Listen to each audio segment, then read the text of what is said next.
lovely Debbie Boone joins us here. I mean, I'm sure you've talked about this a zillion times, what the song You Light Up My Life meant to you and your career, and kind of where it stands in your heart today.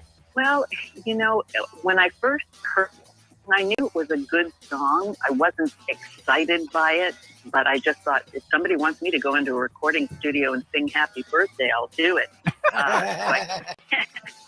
The lovely Debbie Boone, the song You Light Up My Life. And it's one of those songs that, well, at least for some period of time, I think in virtually every human being, no matter what language they speak, that it was in their head for a period of time. To the point where everybody walked around with that You Light Up My Life on their mind, right? Which has to be a sensational tribute and distinction for anybody that's in the music business. Well, for the most part, yes. And I am very, very grateful. But a few people did want to break that vinyl over my head. Here's your record, Debbie. I'm using it as a Frisbee. What are you talking about? The time. Wake up with Defo, joined by Lubie. Welcome to the Defo Show.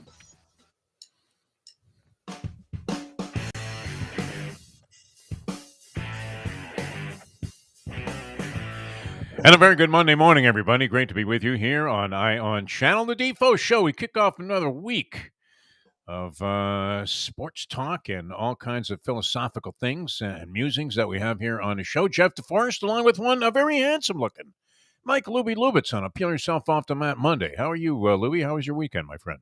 My weekend was very low-key. I enjoyed myself. How was your weekend, sir? Quiet. You know what? I went out for my usual Friday session at a local parimutuel facility, and I was holding my own. You know who met me out there? This was great because he was kind of twittering around town there. The Gambling Gourmet, Mike Mayo, came out for a little session. Yes. Cool. He doesn't go to the window, though. He's one of those guys that just bets on his phone, never leaves his seat. But we were having a good time. It's kind of a somewhat sparse but nice little crowd and gathering. I would call it more of a gathering than a crowd that comes out to this particular place. It's the Isle Casino, now owned by Caesar's Palace, which I feel okay about some of the money that I've put up in smoke there in the machines because I think it has enhanced my chances of getting comp rooms every time we go to Las Vegas because it's now all part of the same system. And soon to be named Harrah's Casino, which is also under the umbrella of Caesar's Palace. So I spent some time there, and the Gambling Gourmet came out. He never leaves his seat. He just bets on his phone app. That's it, which a lot of people do. I still like to get up and wander to the windows and then get all verklempt about the fact that people are just outright, flat-out rude when it comes to betting. I mean, there was a bank of machines there, like 5 or 6 machines, self-betting machines, which I frequent. They only have a couple of parimutuel tellers, and while they do a very good job, the schleppers that go stumbling up there don't know how to wager, and a lot of them are, I would have to say maybe past their prime in terms of their mental capacities. I said the 2. So you get a lot of alta cockers up there making bets, and that's very annoying. If, you're going screen to screen like I do, there's a race going off virtually every minute, so you don't have a whole lot of time to mess around. So I go to self-betting machines, and you would think there would be some kind of protocol, honor among thieves, so to speak, degenerate protocol, where if you happen to be in the line there, whatever the next machine available should be the one that you're able to go to, right? You shouldn't have to stand behind a guy hoping that he's the next guy to leave, where, somebody else comes up like 5 minutes after you, and then they cut in front of you because they're closer to the machine where it's no longer occupied. And, I've had guys just dart right in front of me. I mean, it's crazy. And you look, I've gotten to the point where I have parimutuel wagering rage to a new extreme where I'm willing to fight a guy over, they just lack. It'd be like a guy pulling into a parking space, right before you do, after you've been waiting there with your blinker on for like half an hour. So the guy backs out the other way, blocks you out. All of a sudden, you're screened out like you were making a pick for Jimmy Butler to get free. And then the guy darts in there, and then what do? That's the worst.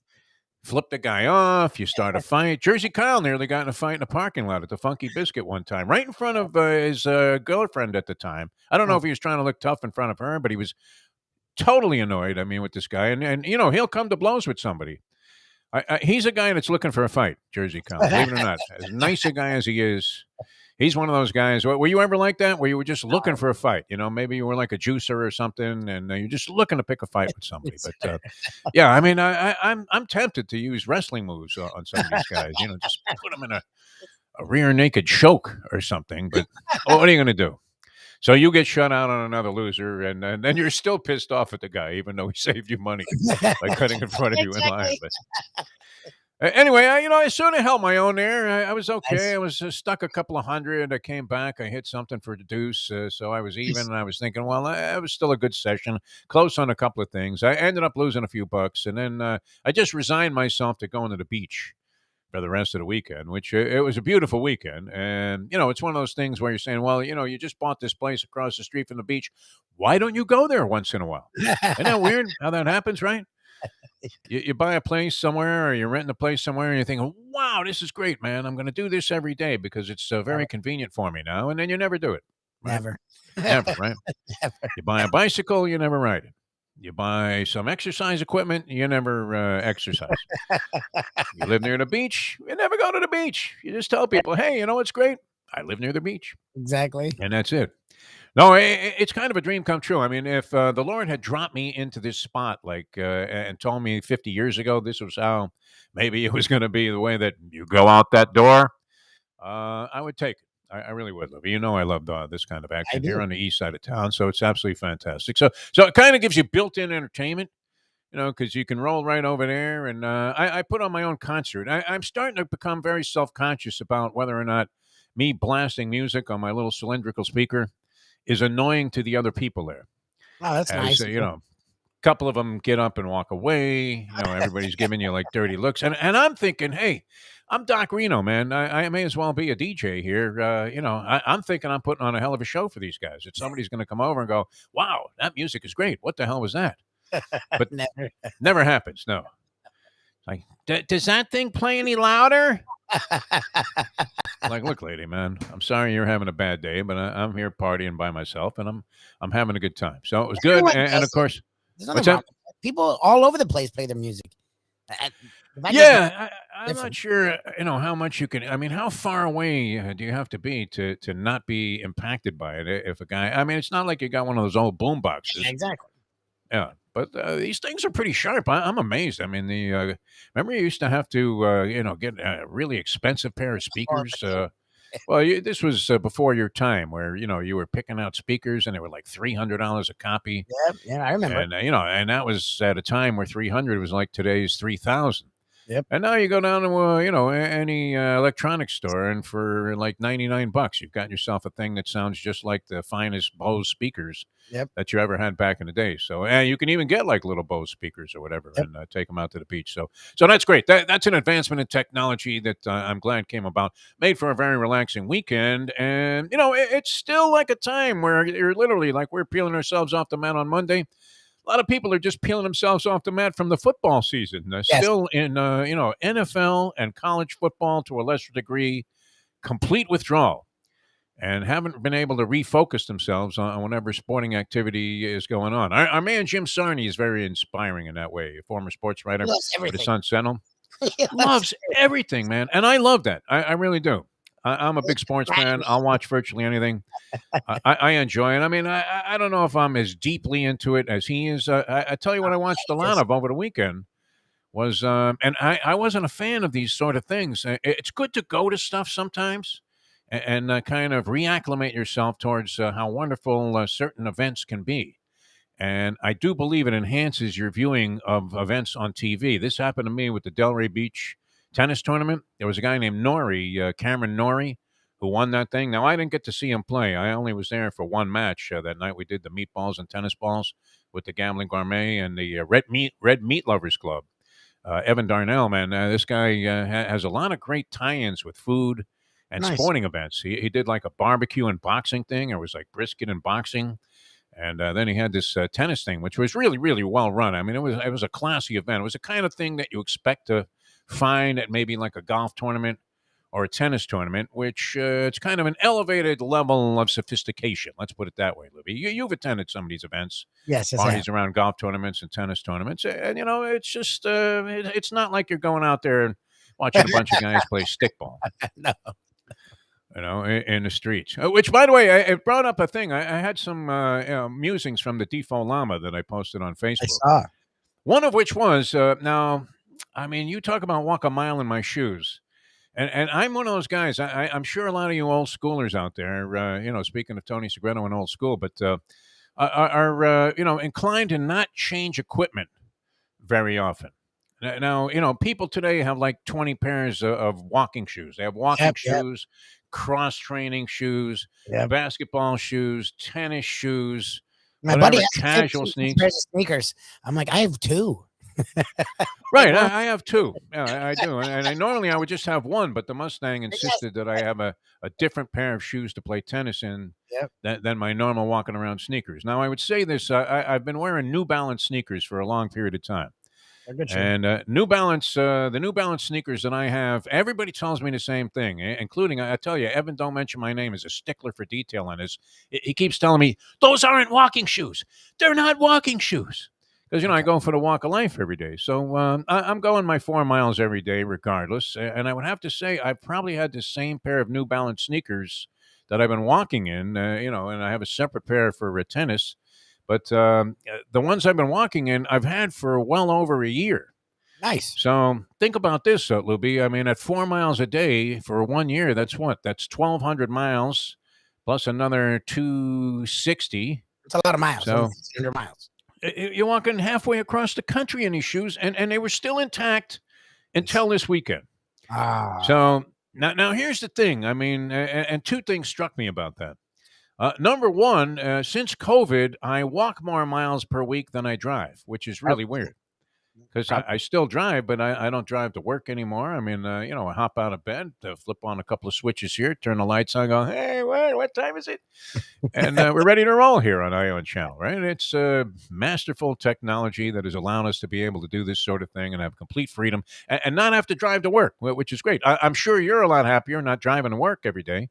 I mean, I drive. You were schlepping down there to iHeartMedia, which, what? You're saying there were more bludgeonings over there at iHeartMedia? They're firing guys right and left. Radio movement, yeah, is dead.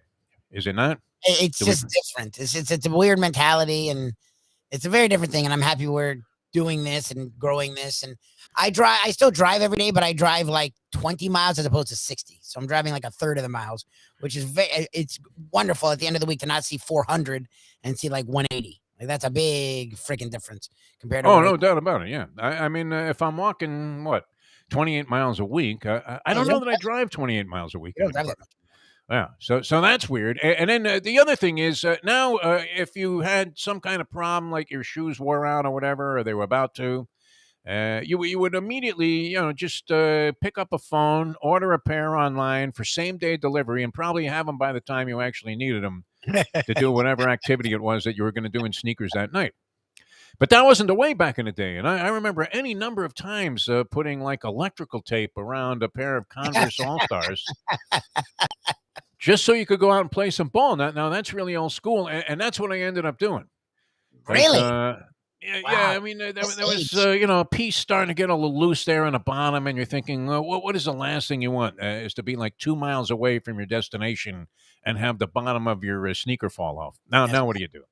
Bad. I don't bring my phone with me, so I can't call anybody. I guess I could probably try to wrangle some kind of a ride home, but I mean, who wants to walk home on, all of a sudden you're Abe Lincoln, man. I mean, what the hell? I'm walking to school today. Okay, Abe, no problem, man. You can borrow my horse if you want. So, so I ended up putting tape on the sneakers, which I'm going to have to do again this morning. As I did, you won't buy new sneakers? Well, I'm totally inept at, doing any of that phone application ordering thing. And I'm scared to death about, I don't want to say like Russian intrusion into, any kind of hacking. I just don't like buying stuff online. I really don't like putting my credit card number up there or any of that stuff. Now the Stang has her accounts already established. Yeah, sure. So, and she's not afraid to return anything. So that's the other part of the game. When you're getting stuff delivered, I mean, how do you know that the stuff fits, right? I hate think the last instruction was though for me to go down to like Dick's Sporting Goods and try a pair of these shoes on first before, and if they're if they fit, just go ahead and buy them, right? I mean, I buy So stuff in person. Shirley makes fun of me. She calls me an old man. I don't even think to buy it online. Like her first move yeah, is to just buy stuff online. I never It's think of my that. Yeah, last move. I did it with our equipment because I heard it was cheaper. So I was like, fine. So a lot of the equipment we got, I did online, but I never, not only I don't do it, I don't even think about it. I go to a store and I buy stuff. Like that's how my life works. yeah. Like I don't know. That's it. I mean, that's me too. I mean, but I'm very reluctant to go to stores I anyway, know. and so I'm going to have to come up with a new pair of shoes. But if you see a guy walking around with masking tape I love it. on a pair of New Balance sneakers, that's me. Just honk your horn, I'll wave to you, and it's me. But we used to do that all the time. I remember going out. I mean, just wrapping up sneakers with tape as if you were, putting the gloves on Muhammad Ali or something, like you were Angelo Dundee. All right, kid, that looks pretty solid. Go out there and knock him out now. I don't know if I ever did that. I've done it enough times. Not. Old I stuff mean, now. there was no shame. It was real old school stuff. You would see other guys out there with their sneakers all taped up. That was the way of the world back then. But no longer. But anyway, so yeah, I'm ready to go. I need a new pair of shoes. Access. What is that? Access, is that the one everybody buys? Lubie, the walking shoes, because these shoes probably aren't ideal. The New Balance probably more equipped for playing basketball or running around on some hard courts in tennis than they are for walking. Which now they have what? It's kind of like that. Remember when who was it? It wasn't Jordan. What was it? Jordan that came out with the shoe that? No, that was Magic that had the one that you pumped air into. No, Shaq. Shaq had the Shaq. Reeboks with the pump. Right. I mean, you needed to be a mechanic to put your shoes on. It was crazy. Did those do any good? I don't know. Did they really? I mean, why didn't they just make the cushion, Exactly. good to begin with? I guess you could adjust it to your own particular taste. And I don't recall those really lasting all that long. The ones that you pump Nope. the air into, the sneakers, they probably went for like $1.59, Those and that expensive. was 30 years ago. Yep. When those came out. All right, many things happening in the sporting world. We're going to talk about a couple of very interesting things here today. Of course, always great when we have head basketball coach. It's a treat for me to talk to Jim Laranega. Now, you're saying diciness, bubble at this loss to Virginia, and I don't know. I mean, I hate to think we got the Rachel Nichols curse working on this show, but we do in some senses with regard to our bookings of Jim Laranega as a guest on the show. Now, he's only been on a show once before since we started the Ion Channel show. And it happened that it occurred to us that he beat Duke and that we haven't had him on the show. He was always a good friend of ours in terms of being a guest on programs, and always a great guest. I mean, if you wanted to illuminate the brilliance that sometimes can be derived from watching and being a part of college basketball, whether you're betting on the games, just watching the games, trying to figure out who's good and who's not, who's going to be a big-time pro, no better guy to illustrate all of that stuff with than Jim Laranega. Now, he had a real rough year last year with the COVID and injuries, and so kind of disappeared a little bit from focus. And then he goes out and gets on like a 9-game winning streak, including a win on the road at Cameron Indoor against Coach K in his final season of coaching the Duke Blue Devils. I almost said the Puke Blue Devils. The Duke Blue Devils, and so we call him and say, hey, Lubie does the booking through their sports information department. Jim is extremely gracious about coming on the show. Almost, I don't know that he has ever said that he couldn't do it, and I think he enjoys talking basketball with us because we're into it. So anyway, he then goes out after we book him as a guest the next night. He loses to Florida State on the road in a heartbreaker, a gut wrencher on a bad foul call, and then he's on the show the next day. Yep. So what happens now, Lubie? You get a hold of Jim Laranega. They just throttled Pittsburgh on the road to seemingly cement their spot in the NCAA tournament. They're projected by all these bracketologists, that guy Joe Lunardi, and all of the people that do that, and are obsessed with trying to figure out what's going to happen. Where I'm perfectly content to just let the bracket come out. Whenever they make the announcement, okay, I'm in. I don't know that I need to do a ton of speculation in advance of who's going to make the tournament, although I guess you want to sort of gauge where you're at. And the Canes have been projected as one of 4 teams out of the ACC that will make the NCAA tournament. They're 20-9 on the season. They have a winning record in the ACC, which I'm not sure how great of a distinction that is to the committee members and the people who make the seedings. But the general consensus is 4 ACC teams are going to make it. The Canes will be one of them. And, of course, after we book them, trying to get some kind of insight into what's happening down the road in college basketball and, who we can embrace. And at the time, although it's very much in jeopardy right now, my NCAA first weekend trip to Las Vegas, flights very prohibitive, Lubie, very prohibitive. Insane right now. I'm not into being like physically destroyed, to get to a destination and hang out there for a couple of days. Where you got there at like midnight the first day that you were supposed to be there, so that day's a washout, and then have to leave on a red eye out of Las Vegas. Not my favorite thing anymore. So that trip's in a little bit of jeopardy right now, and I would have to say it's more likely to be a scratch than it is to happen, even with the gracious freebie accommodations that we have at Caesar's Palace, courtesy of Mustang's slot play activity at the aforementioned local casino, which is where most of her financial red ink is derived. But anyway, so what happens? Jim Laranega and the UM basketball team. You say I didn't see this game. They were in control all the way against Virginia Tech, not Virginia, but Virginia Tech. And this was a home game, and they ended up losing it. Is that what happened? They lost it by 1 point their last ball game, and now you're saying that threatens their stature as an NCAA tournament team? Know that the ACC is down this year. So the ACC teams aren't getting any benefit of the doubt. I mean, the Canes have a good record and they're good in conference, but they were already a 10th seed, which is when you're in a Power 5 conference, a 10th seed is you're not safe. No guarantee. Yeah. So that's not a great loss. Like they had the game, they were winning the entire game. And then I stopped paying attention. And then I saw that they lost by a point. I was like, oh, that's not good. The day after. I'm no genius. I mean, I faked my way through calculus a couple of times, once in high school and then again in college. But I'm thinking this, and obviously you have all of these mandatory, selections that go in because they win weenie conference tournaments, which I have great respect for that. And I think it's part of the fun, part of the charm of the NCAA tournament, seeing these teams that have really no identity whatsoever for the most part.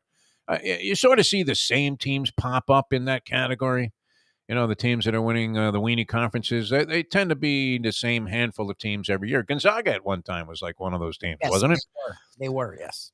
But I don't know that I've ever, and I was excited to get out there because I don't bet a lot of college basketball, basically none during the regular season. I mean, it's not like I'm sending it in on college basketball games all year, but I would have been curious to go ahead and make a few wagers because there are great possibilities and values if you have any insight into what's going on, especially those first 2 days. Know they're going to be upsets. There are always upsets, right? The 5 versus 12. You can almost take all of the 12 seeds and bet them against the 5 seeds. Take them on the money line. You're probably going to go 2 for 4 because that's usually what happens. And, we've seen it all the way down to the most bizarre differential of levels. So where, some team like, Liberty or Belmont or Monmouth is taking out, one of the supposed heavyweights from the Power 5 conferences. So those are great if you can get involved in those upsets. But, I mean, with the tournament on tap, you're looking at as wide open an event as, I guess, that's kind of cliche to say, but I don't know that it's ever been more wide open. You had six ranked teams. Like of the top 10, 6 teams, I think, in the top 10 all lost over the weekend, including Gonzaga. Got beat by what was once their arch rival, St. Mary's, which, hasn't been as prominent as Gonzaga has been in recent years. They used to battle 1-2 in that conference. And, St. Mary's and Gonzaga was always like a West Coast, intellectual bloodbath. Among those schools. But now Gonzaga has taken off. Mark Few, he hasn't won the championship yet. And I don't know. That would be one thing I'd be willing to bet against, Gonzaga winning the title this year. So they'll probably win it in a runaway. But many dangerous teams. So we wanted to get Jim's insight into what was going to happen there. Of course, he's got the ACC tournament on tap. I believe they have 2 regular season games left. The University of Miami won against Boston College, which, I with apologies to the lovely and talented one, does it not seem like everybody creams Boston College when they play them in basketball? Boston College has not been, very solid this year. At least every time I look at a score, it's like they're getting stomped by 20 points. So, Yeah, they're bottom 4 in the ACC. yeah. So not exactly an overwhelming challenge there against Boston College, and Syracuse has been awful of late also. They're not good. So they have 2 games left. Boston College, Syracuse on the road. I guess that puts a little bit of a stumbling block in there, but fairly confident. I think. And does Jim Boeheim start 5 guys named Boeheim at this point? I think he's got he's got his grandchildren on the team. What the hell is that? Come on, Jimmy B. I think Buddy's. I know he married the young girl, and she's Buddy's been with him forever, right? I mean, she's been been with him there a a long time now. Yeah.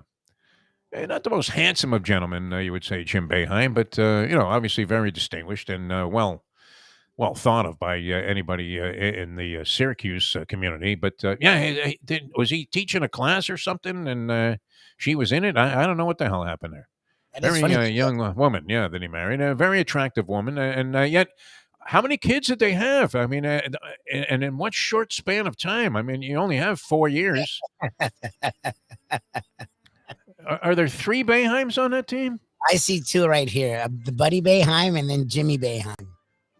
How many? I mean, Jesus, why doesn't Jim Boeheim Sr. just go ahead and suit up at this point and complete the roster? Talk about a family affair. Anyway, they're beatable. They just got stopped by Duke. Duke seems to be playing some pretty good basketball now. Yes. This Banchero kid was supposed to be the range. And who's the 7-foot skinny geek out there? Is his name Holmgren or something like that? Not Mike Holmgren. That's Gonzaga. Gonzaga's guy. Gonzaga. Is that kid's name Holmgren? Is that what his last name is? Chet Holmgren. He's going to be a part of the pick.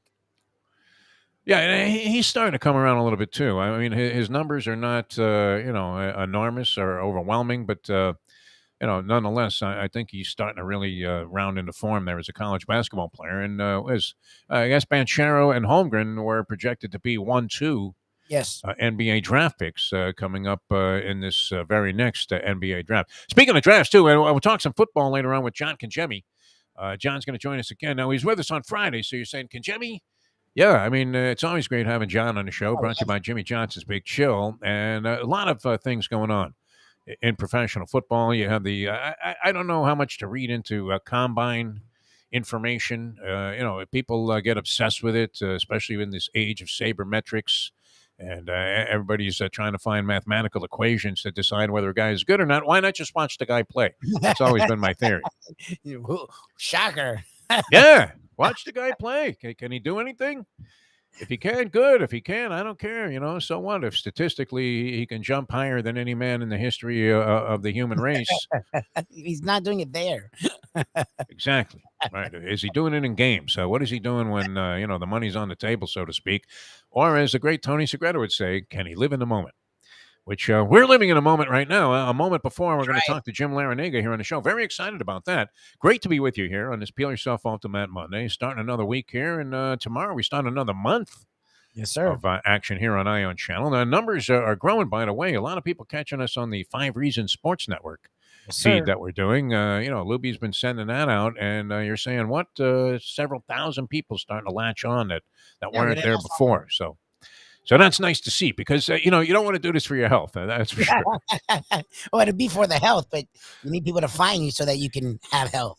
It's good for your mental health to keep doing your thing. I do believe that. As I've reached septuagenarian proportions here and now over 70 in a hook. And I'm thinking, geez, it was nice over the weekend to do nothing and have zero responsibility in anything. But it's good to keep your mind going. So very happy to be here in front of you guys with Lubie on Ion Channel. And we certainly thank them for the opportunity and expansion of the program as it's taking place. All right, Jim Laranega is coming up. Hialeah Park, that's a great place to go. Wow. I mean, if I was going to punch horses over the weekend, I would have considered even making the jog down to Hialeah Park because it's worth it, right? Who needs these schleppers, these scumbags running in front of you in line when you could have just limitless numbers of windows and very efficient pari-mutuel clerks and dozens of self-betting machines? A horse player's dream. That's what the champion simulcasting room is. It really is. I mean, I'm telling you, Lubie, I don't mind. I mean, I was, looking forward to going out to Las Vegas there. And like I said, I don't think it's going to happen. But there was also the dread that Caesar's Palace was going to push, Caesar's Palace of all places, going to push the horse player off to the background there, as all of these crazed young kids were sending in, in-game parlays on NCAA games, and the windows would have been occupied with these guys with the long sheets there. I went number 131 to number 759, and then I want to, you're thinking, come on, just know what you're going to bet. I got a race coming off here in 2 seconds at the Meadowlands, and I need to get down. So this would be the place to go. You never have those problems of getting shut out or the rudeness or any of that stuff, because there's no reason for it at Hialeah Park's Champion Simulcasting Room, because they know the horse player. They know what they need. They've been in this business for a long, long time. I mean, one of the iconic traditional places in the history of thoroughbred racing, Hialeah Park. You would figure the people there know how to run a race book. You would think the same of other places, but by comparison, I mean, it's just really nothing like it. The way that they run the Champion Simulcasting Room, the setup is perfect for the horse player. Casino's great. People are taking down huge jackpots there. Poker room, always a great place to play. I got to get the Gambling Gourmet out there. He was playing a little poker at the Isle Casino and was involved in a game. Very serious. He never changes his look. He really is very much like... he's very much like Matt Damon was in Rounders when he was facing off with Malkovich there, KGB, in that famous mano a mano, heads up poker game that they had for literally for Damon's lungs. Honestly, or a good part of his anatomy. Anyway, great place to go. Always great entertainment. Always a great vibe. Hialeah Park. Make it part of your social calendar. Open till 3 a.m. on the weekdays, 5 a.m. on the weekends. They open up 9 o'clock every day in the casino. Big jackpots being won. Steve Calabro wouldn't have it any other way at beautiful Hialeah Park. All right, Jim Laranega coming up in just a minute here. We're looking very much forward to that. Talk some hoops, and then Dateline Dolphins, and look around the NFL and college football with John Congemi. That's coming up in the 8 o'clock hour. That's brought to you by Jimmy Johnson's Big Chill in Key Largo. I have to get Jimmy to go back over. I have to get a Sharpie. That signature's fading on that $400 Dolphin helmet that I bought at a charity auction many years ago. I didn't buy it, right? People ask at the door, hey, would you like to leave a credit card in case you buy something? No, I'm not interested in that.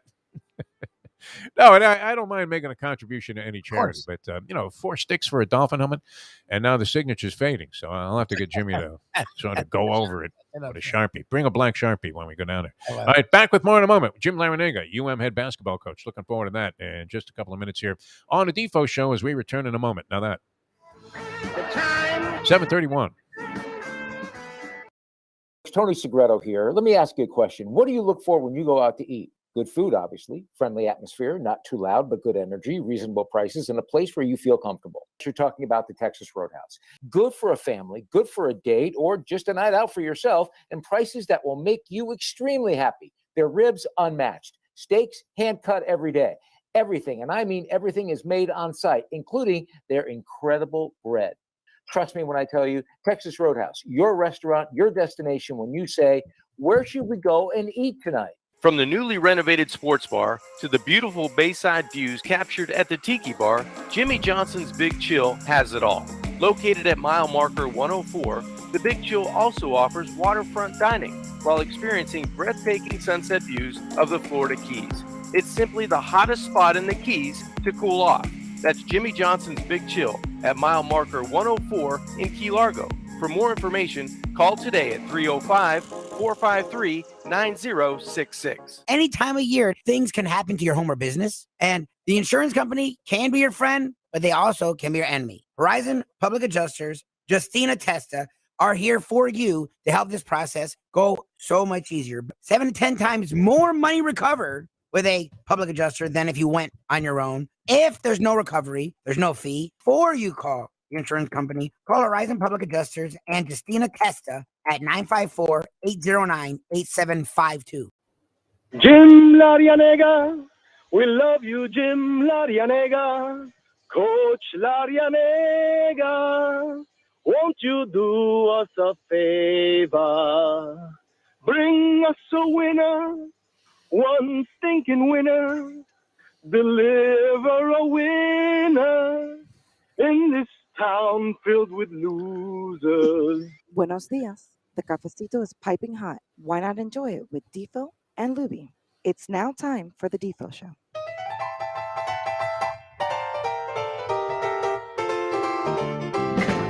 Welcome back to the show. Peel yourself off the mat Monday here on Ion Channel, the Defo Show, streaming audio and video around the world. Very happy to have you guys with us here on the program. And this is always a treat for us. We consider him a basketball treasure. So happy that he's here in our hometown of South Florida, Miami specifically, University of Miami. And a pleasure, as always, to be joined by the head basketball coach of the University of Miami basketball team, the great one himself, Mr. Jim Laranega. Jim, how are you? Thanks so much for joining us here on this Monday. Oh, my pleasure, guys. Good to have you on. Although we're hoping that you don't consider us, on the threshold of becoming a jinx, because the two times Lubie is called to set up an interview. First was after your win over Duke, and then of course, just before you came on, what was that debacle at Florida State, where they call that cheesy foul at the end of the game to cost you the ball game and the winning streak. And then, here we are in a nice win over Pittsburgh on the road. You throttle those guys. Looked like you set yourself up very well for both the ACC and the Ncaa Tournament. And then a heartbreaker against Virginia Tech. Tell us about that ball game, because that had to be very frustrating to sustain that loss.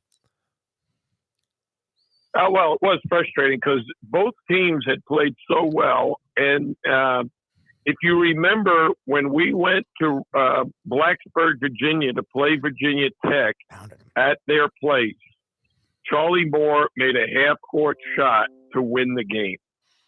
And it was a fantastic game then. And on Saturday, it was another fantastic game. The difference being in Saturday's loss, we had a 5-point lead, then a 6-point lead, and we let it evaporate. We missed some free throws. We had some untimely turnovers. And Virginia Tech did some miraculous things. When I watched the video afterwards, there was a play at the end of the game where their sixth man, Maddox, who's having a sensational year, he might be sixth man of the year, he was in the press on the left side of the floor, and by the time we inbounded the ball, he was already over at the right side of the floor and stole the ball and made a three. Wow. And in a split second. It was incredible. But that's what it takes to win these close games. You've got to step up. You got to make your free throws. You can't turn the ball over. It sounds like cliche, Coach, to say that I don't know that I've ever seen a year more wide open when it comes to winning the championship. And just as you start to think that maybe you've been able to come to some conclusions about who the real elite teams are, they all lose over the weekend. I don't. Have you ever seen a bloodbath like that among top 10 teams where I think 6 of them lost? Yeah, I think 6 or 7 lost, and it's not surprising to me.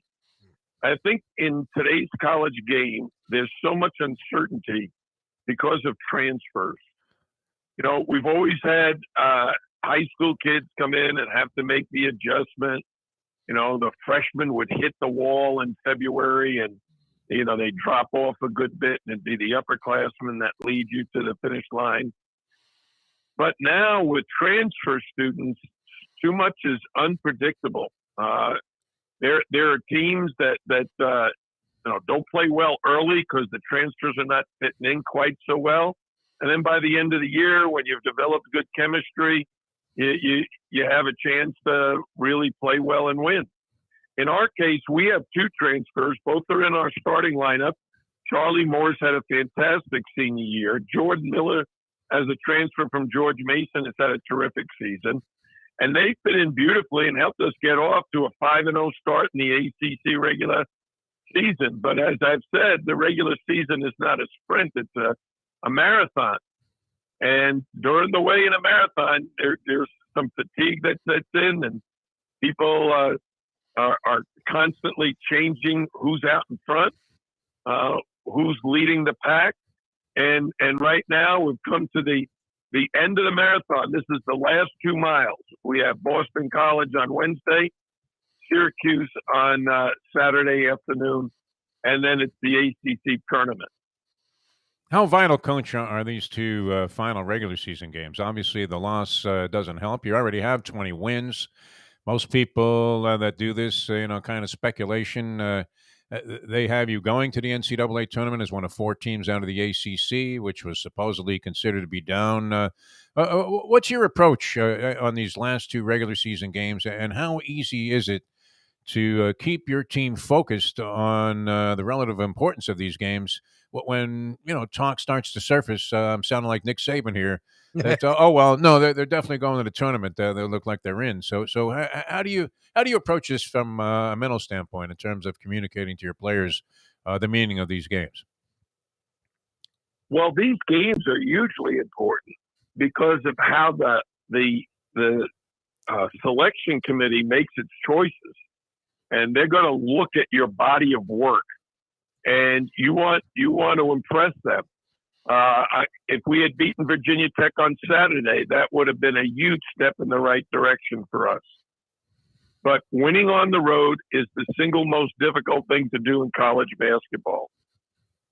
Fortunately for us, we have proven to be very efficient on the road. We are 8-2. Only Duke in our league has as many road victories as us. We've also been very good in the way they establish your candidacy for the NCAA tournament. They look at your resume and especially your record in Quad 1. And Quad 1 are supposedly your most difficult games.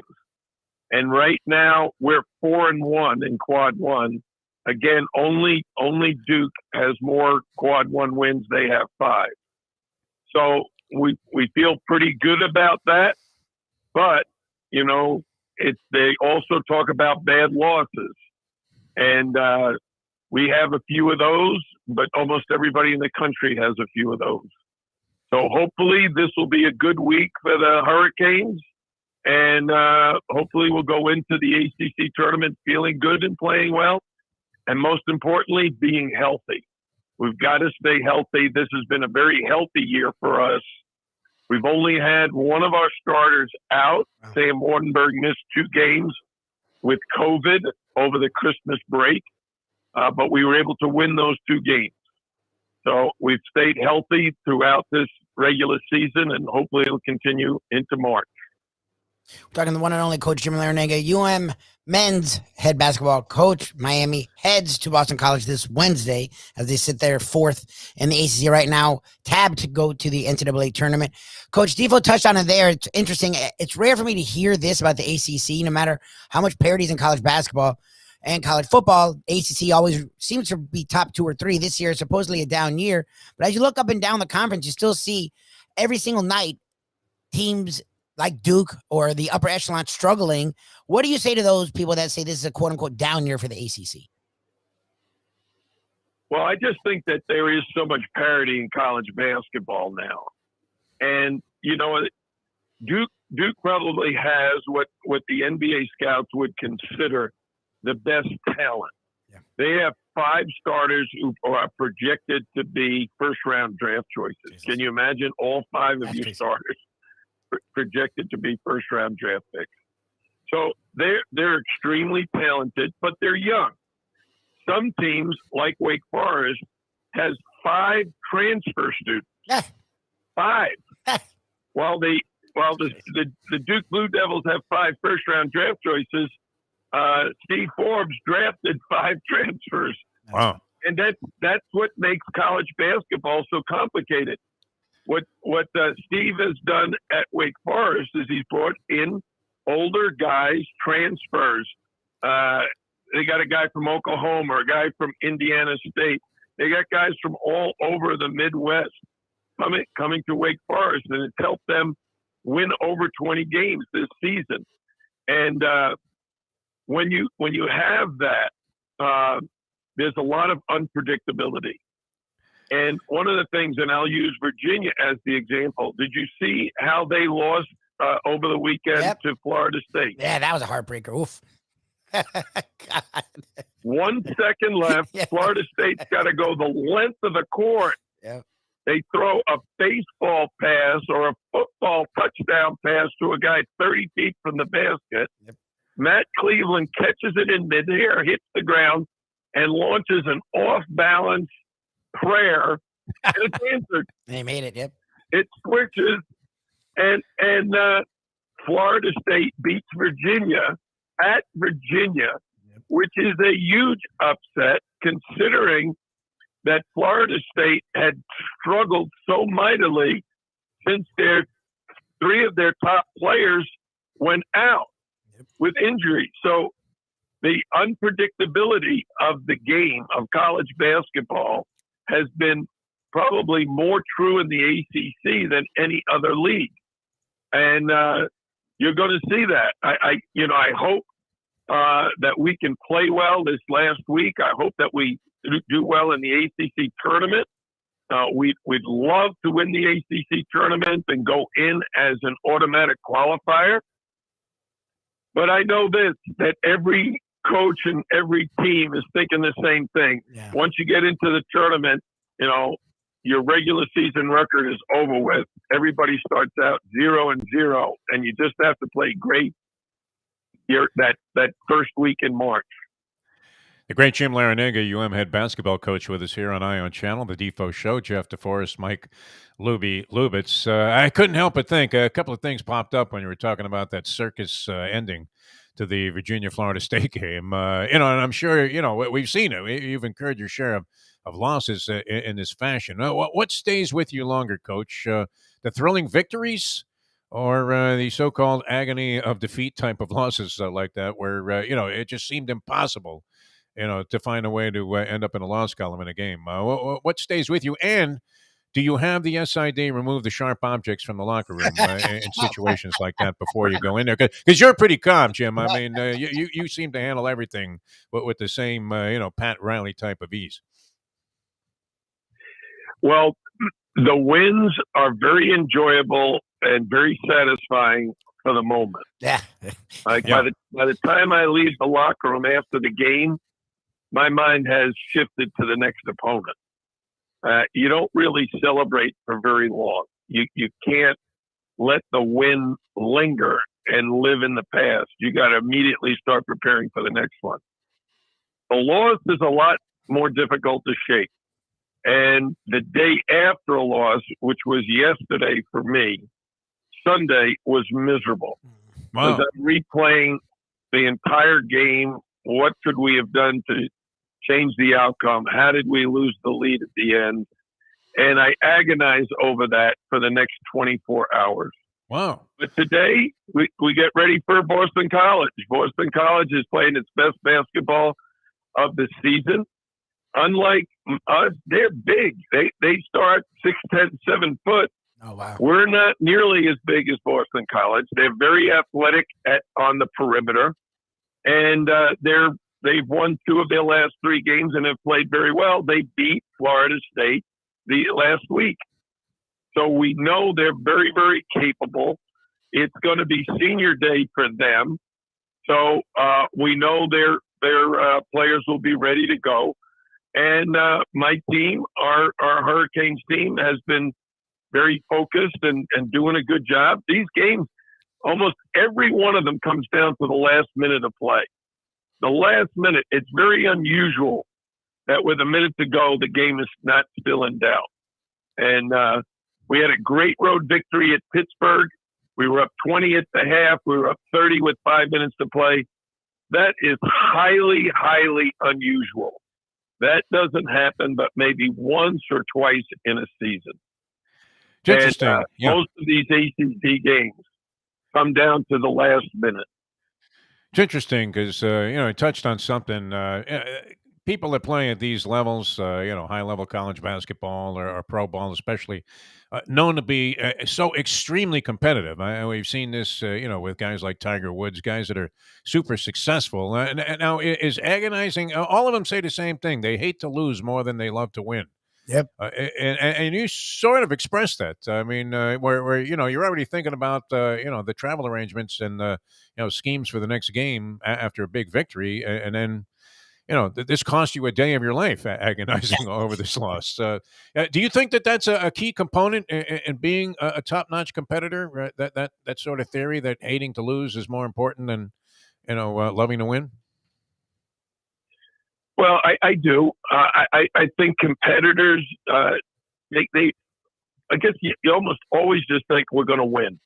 Yeah. We're going to win. We're going to win. We're going to win. And so you take winning for granted. You don't want to, but if you win, you say, yeah. I do. We play well. We're going to win. So, that's the way it always is. But when you lose, you're in shock. You're like, how did we lose that game?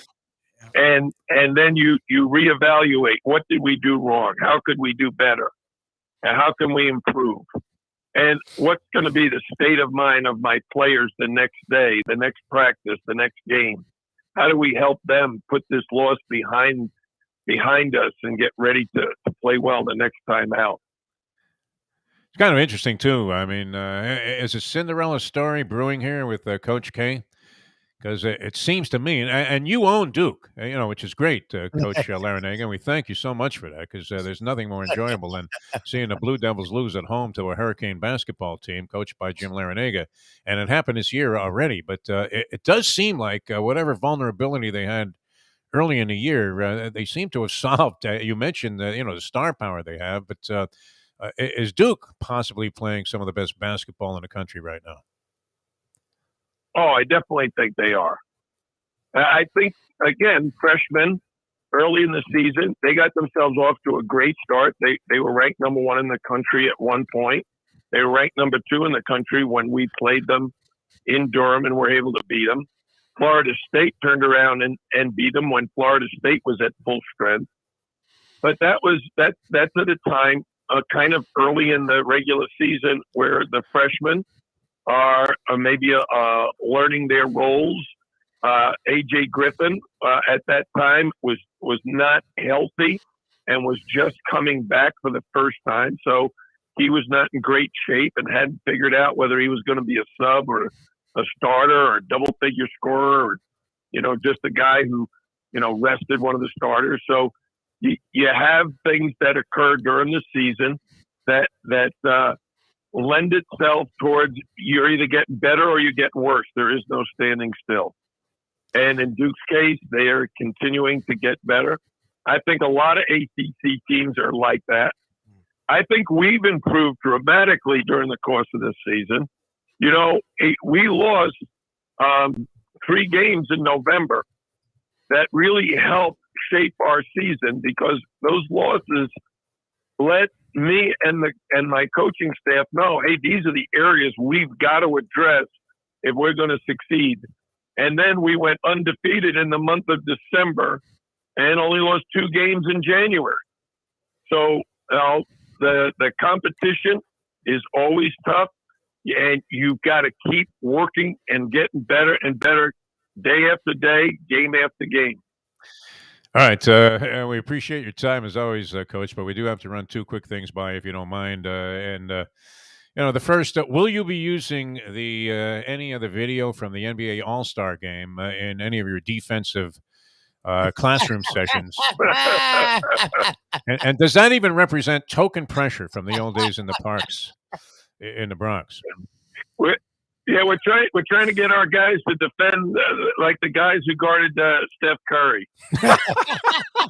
Well, they were shooting from the Coke machine, literally. I mean, there actually was a Coke machine at the midcourt stripe. I mean, we have to go old school with you. This guy's name has come up a few times here on the show, surprisingly, but maybe since you know us and we love this kind of thing, and you're great at illuminating who these guys were. But I had the nickname wrong. I thought it was a flounder. It was a whopper.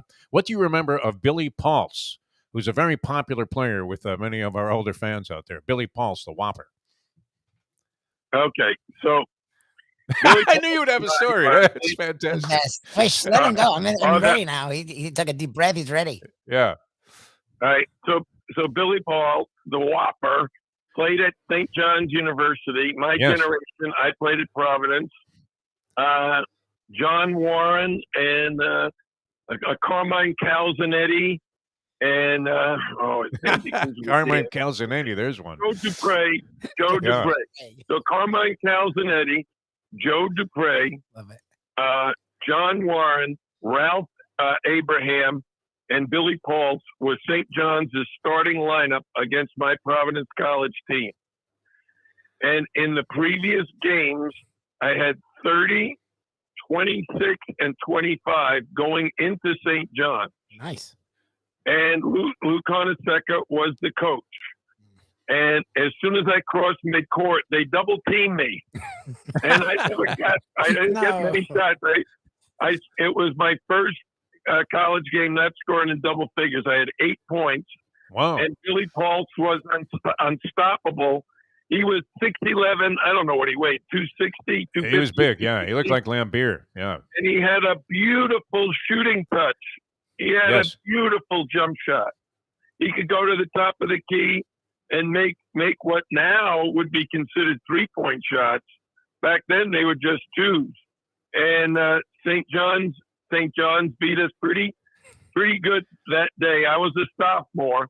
I think Billy was a junior or senior that year. And then he ended up playing in the ABA, had himself a very nice pro career, and was a terrific guy. I remember Carmine Calzanetti. You always know. Yeah, it was tremendous. I mean, I didn't know that you were going to, when you took the deep breath, we knew you had a story, which is fantastic. And Calzanetti sounded like a name of a guy who should have been working the corner as a cut man for Jake LaMotta, but he was a pretty clever player, as I remember, although not necessarily an enormous scorer. But, of course, with us, it's a household word. So we can't thank you enough for that illustration and, that story. Coach Laranega, best of luck. We'll look forward to talking to you again, hopefully before the ACC tournament. And then, of course, best of luck in trying to make it into the NCAAs, which we're saying is happening. So, you might want to make sure these guys are extra psyched for Boston College and Syracuse. So, thanks so much for being with us. It's always a pleasure, my friend. My pleasure. See you guys. Thanks a lot. That was the best. I'm like, Billy Pulse. I'm like, why would you do that to the man? And he's like, Whopper. well, Billy. Like, Coach, how the hell? Every time, goddamn it. It's my favorite part of the Laranega interviews, man. I was going to go Ernie D. Gregorio, but I think he's spoken about Ernie D. before. Ernie D. with him. Yeah. He's actually really close to Ernie D. Well, and he was a Providence guy, Ernie No D. And people that are fans of Ernie D. Gregorio don't like him being referred to as No D. They just say that maybe he was underrated as a team defensive player. Oh, there you go. I don't think he played a lot of defense. I don't know. One of the great passers, though, of all time, as Jim Laranega has pointed out. Well, we should just put together a collection of Jim Laranega goes old school with us. With some of the obscure players. And we've run Dean Meminger by him. Yes. We ran a high school guy that never even played in the pros, Eddie Malloy, and he knew everything about that kid. I don't know. I mean, he was a few years ahead of me. I guess what is Jim Laranega? Is he like 73 now or something? Early 70s, I think, yeah. Yeah. Wow, still razor sharp, though, huh? Oh, he's on it, man. Man. I always love talking to him. He's great. I tell you, who's razor sharp. That's John Kajemi. And he's coming up here in just a few minutes. He'll be with us for the second half of the program, talking about the National Football League. Maybe some golf, too. Did you see what happened? Our man Daniel Berger, son of Jay Berger, the great tennis player. He had a 5-shot lead going into the final round at the PGA National right here in town, Lubie. We missed this one, huh? Okay. How out of touch are we? The Honda Classic was this weekend. This past weekend. Don't you usually go up there and hobnob in one of those circus tents that's got all the filet mignon sliders with the Greek? I've always wanted to. The Greek does his show there every year. I've never joined him. I've always wanted to. Seems I've done shows from the Honda Classic for, I did many of them, and they were in various locations. That Heron Bay course, they were there for a while, and then they moved to some other course nearby. And then they seem to have found a permanent home there. I mean, I don't know if anything's forever, but at PGA National in Palm Beach, which has the bear trap. That's their big thing there, where you have to hit over water. Well, John's probably played that course a few times, I would imagine.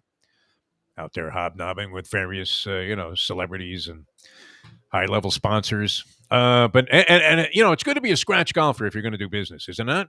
We'll have to ask John about that as well. It doesn't hurt. Whenever they want to go golfing, you're not cringing. You're like, yeah, sure. Yeah. Why not? I'll take it, Jimmy. So I'm a Daniel Berger fan because I got to know Jay Berger a little bit. Jay Berger, was a top 10 international tennis player. It was tennis. That's what I'm like. Yeah, he was a tennis player. And very briefly, I want to say somewhere, might have been, mid-'80s, He was the head tennis coach at FIU, Oh, okay. which had a decent reputation for having international players come in and literally living up to the middle name, part of their name. They were truly international when it came to the tennis team. And I had another friend who was a coach there after Jay Berger. But Jay, well, very nice guy. I had to do a bunch of television shows down there one year. And so we got to know Jay Berger a little bit. Had the weirdest serve. He held a racket behind his head with he actually had like a Barkley-like hitch. No one could figure out how he did this, but he did make it into the top 10 in an era, when we were talking about like some. That was a great era of tennis. Yep. There were always high-level players, but he was around when I guess McEnroe and Connors and Borg and all of these guys were at the height of their game, and Stefan Edberg. I mean, like really, really, really great players. So it was quite a distinction to be there. But his son, naturally, I'm rooting for him. 5-shot lead going into the final round of the Honda Classic, and I actually was thinking, well, maybe I'll tune in a little golf here. It was late in the afternoon. I got back from the beach. Very relaxing. You can usually doze off, to the golf tournament there. And it was on NBC, which I think CBS does a better job of covering golf for some reason. I don't know why. Do you find that?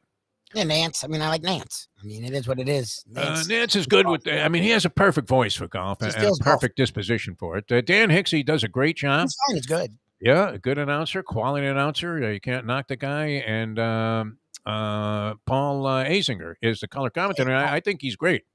Azinger. We kind of discovered Azinger once at a Dolphin event, believe it or not. He came on, and he really wasn't in the announcing game yet. He was still playing, and I thought, wow, this guy is a natural for golf commentary. But anyway, I wasn't even going to turn it on because I'm thinking, the guy's got like a 5-shot lead. Do we really want to watch like a blowout conclusion to a golf tournament? And when I tune in, I can't even find his name on the leaderboard. Somehow he had, I guess he really just gagged in the first few holes. And then he came back into contention later on. But, wow, well, what a shame. Lost a 5-shot lead. And another first-time starter won. First-time winner, anyway. I mean, I guess he's been on the tour for a while. What's this guy's name? Sepp Straka. He gets a birdie on the final hole in pouring rain and wins the Honda Classic at PGA National. But a pretty thrilling conclusion there. There were like 4 or 5 guys, including Berger, still in contention. Kyle Lowry, you know that guy? Not Kyle Lowry. That's a basketball player. Isn't it Paul Lowry? Paul Lowry? Paul. No, what was the guy's name? Yeah, Lowry. He was like an Irishman or something. Yeah, sort of rotund, although it looked like he slimmed down a little bit, but not to the point where he looked like every other golfer. And Shane Lowry. That's it. John's already on here. John is. Well, why am I talking about golf? We have Jimmy coming up. Well, what is wrong with you, What the hell? My game is slipping. It really is. All right, we're coming back with John Kajemi. We'll go Dateline Dolphins. A lot of stuff about the NFL that I was reading over the weekend. Quarterbacks. It's going to be a quarterback carousel again, Lubie. Yes, sir. Is that going to be the way of the world in the NFL from now on, where even a guy like Brady is not a cinch to go back to his same team? All right, we're coming back with John Kajemi, brought to you by Jimmy Johnson's Big Chill. That's mile marker 104, Overseas Highway, Key Largo. And we'll be back with John talking about a lot of different things in a moment. Now that. The time. It's 8:02. Poker is your game. You're covered in style. And you can play all your favorite Vegas-style games, including blackjack, craps, and roulette, in Hialeah Park's sizzling hot casino. Get a player's card when you walk through the door for all kinds of generous amenities, including our favorite, free play, when you come out to the ultimate casino and entertainment destination, Hialeah Park. These days, we're all looking for comfort anywhere we can find it. Thank goodness for Landlubbers, Raw Bar, and Grill in the Plantation location, because they are making sure you are as comfortable as possible. You're going to have the best wings in the world. You're going to have a great burger. You're going to have their amazing soups. Again, Landlubbers, Raw Bar, and Grill. It's nice and easy. Just go to landlubbersbarandgrill.com for both your pickup and free delivery. Thank goodness for Landlubbers for making you always feel right at home. Catholic Health Services is committed to care that changes as your needs do. Our full continuum of services is designed to be there throughout your care journey. If you need assistance with daily living, post-acute care following a serious health event, or additional medical care at home, we also offer skilled nursing and palliative and hospice care. Your care needs may change, but our commitment never does. Catholic Health Services, South Florida's #1 choice for post-acute and and end-of-life care. Visit CatholicHealthServices.org.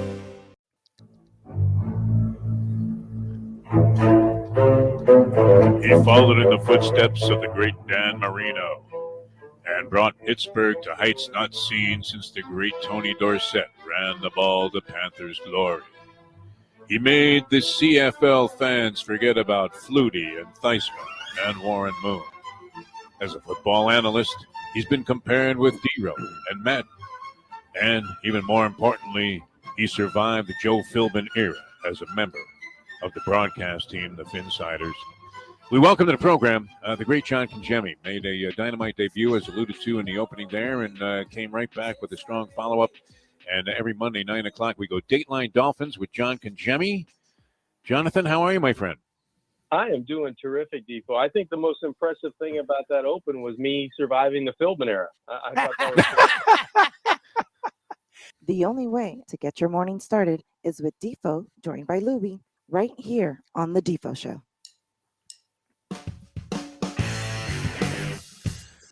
Always a lot of fun for us having Jim Laranega on the program. He was brilliant as always, and we're expecting nothing less than his usual brilliance from this gentleman that joins us now. It's Dateline Dolphins with John Congemi, brought to you by Jimmy Johnson's Big Chill. Here on the Defo Show, Jeff Deforrest and Mike Lubitz. John, looking good, kid. Were you out there at the Honda Classic? Looks like you got some sun, my friend. I was. Oh, yeah? Great. I was partaking in all the free drink and food that you guys were mentioning. Had a big time. Sponsor tent? Were you in a sponsor tent? Let's put it this way. I'm going to tell the truth. I paid for my drinks, but I let my son and his friend go up to the bear trap, and they kind of dove into the free booze and the free food, which was great. Nice. It wasn't as raucous as, 16 out in Arizona? But yeah, I don't think anything. I don't know if anything could be as crazy as the waste management tournament, and I don't know if golf really wants that every week, right? But it was fun. It was a great atmosphere. I thought the Honda Classic and the PGA Tour did a great job up at PGA National, and what a golf course! It was funny, guys. I watched Daniel Berger tee off on 1, watched him make double bogey on 3, which really was the start of the collapse. And then I believe he bogeyed 4, he bogeyed 6, he chips in on 7. You think he's going to turn it around, but he never got the putter working. I don't think he made a putt over 3 feet all day. So it was one of those things where it was a tough day for him hitting fairways and greens. But Shane Lowry and Straka came out of nowhere to win in the rain. We left before the rain came at the end of the tournament, but I guess it poured for the last 2.5 holes up in West Palm Beach. This was no drizzle, John Congemi. This wasn't one of those things where you stand under a tree for a couple of minutes and then come out and hit your shot. I mean, it was sort of torrential by the time Straka hit his shot on 18, which he had to knock onto the green there. He's trying to get on it too. He hit a monster drive, and literally, I mean, it looks like he's on a scene out of The Perfect Storm there. I thought you were going to see George Clooney with his swordfish. And he knocked it into the middle of the green and then put a very good layup putt up there and had to tap in for the birdie. And then Lowry got in trouble. He drove his ball somewhere in the rough and I guess had to settle for par. And that was a tournament. A 5-shot lead, though. Wow. I mean, how crippling can you imagine is that for Daniel Berger? Good young player. He's sort of been emerging for the last couple of years. I don't know that he's broken through to the point where you say, wow, top guy, and always has to be considered. But in contention a lot. I don't know. Have you ever, I would imagine you played in some golf tournaments where you ever, 5 links in front and ended up, it was weird. I mean, how quickly this lead evaporated. Well, the luxury of being 5 up, I mean, you have to have a hot hand that weekend or that day. Obviously, I think he made 2 bogeys in 3 rounds coming into the final round. And then it kind of collapsed on him early and he never really got it back. And these guys are great golfers. You watch them, they all look the same. They may have different mannerisms. They may swing the club a little differently. But when the ball comes off the club, it's beautiful to watch. And Straka did a great job on 18. I think he hit the longest drive of the tournament on 18. And Berger was just one. It was just one of those days for a professional golfer that he was just a little bit off, and he never could really gather himself. Like I did say on 7, he chips in. You figure, wow, that's twice now. He's going to get it going, but he never really got it going to the point to his expectation where he needed to be. And that big lead evaporated really early on the first probably 5 or 6 holes. Everybody was in contention by the 6th hole, and Berger never really got that second gear to get any separation or even get closer to the lead. We have a new Austrian oak. I mean, never mind Schwarzenegger here. It's going to be this guy, Sepp Straka, who, and I was really surprised, actually, although I know that winning a tournament has a lot of value as opposed to finishing a close-up second, and this was his first win. And the list of entitlements that it gives him was pretty impressive. I mean, he gets freebie entries into a number of significant tournaments this year, including the Masters. And I guess also the PGA. He gets into Bay Hill this coming week, which I'm assuming he's going to play. Yeah, the Players Championship. And an exemption, till like 2024. So huge. I mean, he made a big putt from off the green, also in the rain on 17, which, that was huge. And that put him in a spot where the birdie on the final hole got him the tournament after Lowry got in trouble. Have you ever played that course? I would imagine the answer is yes. John no, no? I played really? it. You played Augusta National, but not PGA National right here in town. Yes, and I like it that way, right?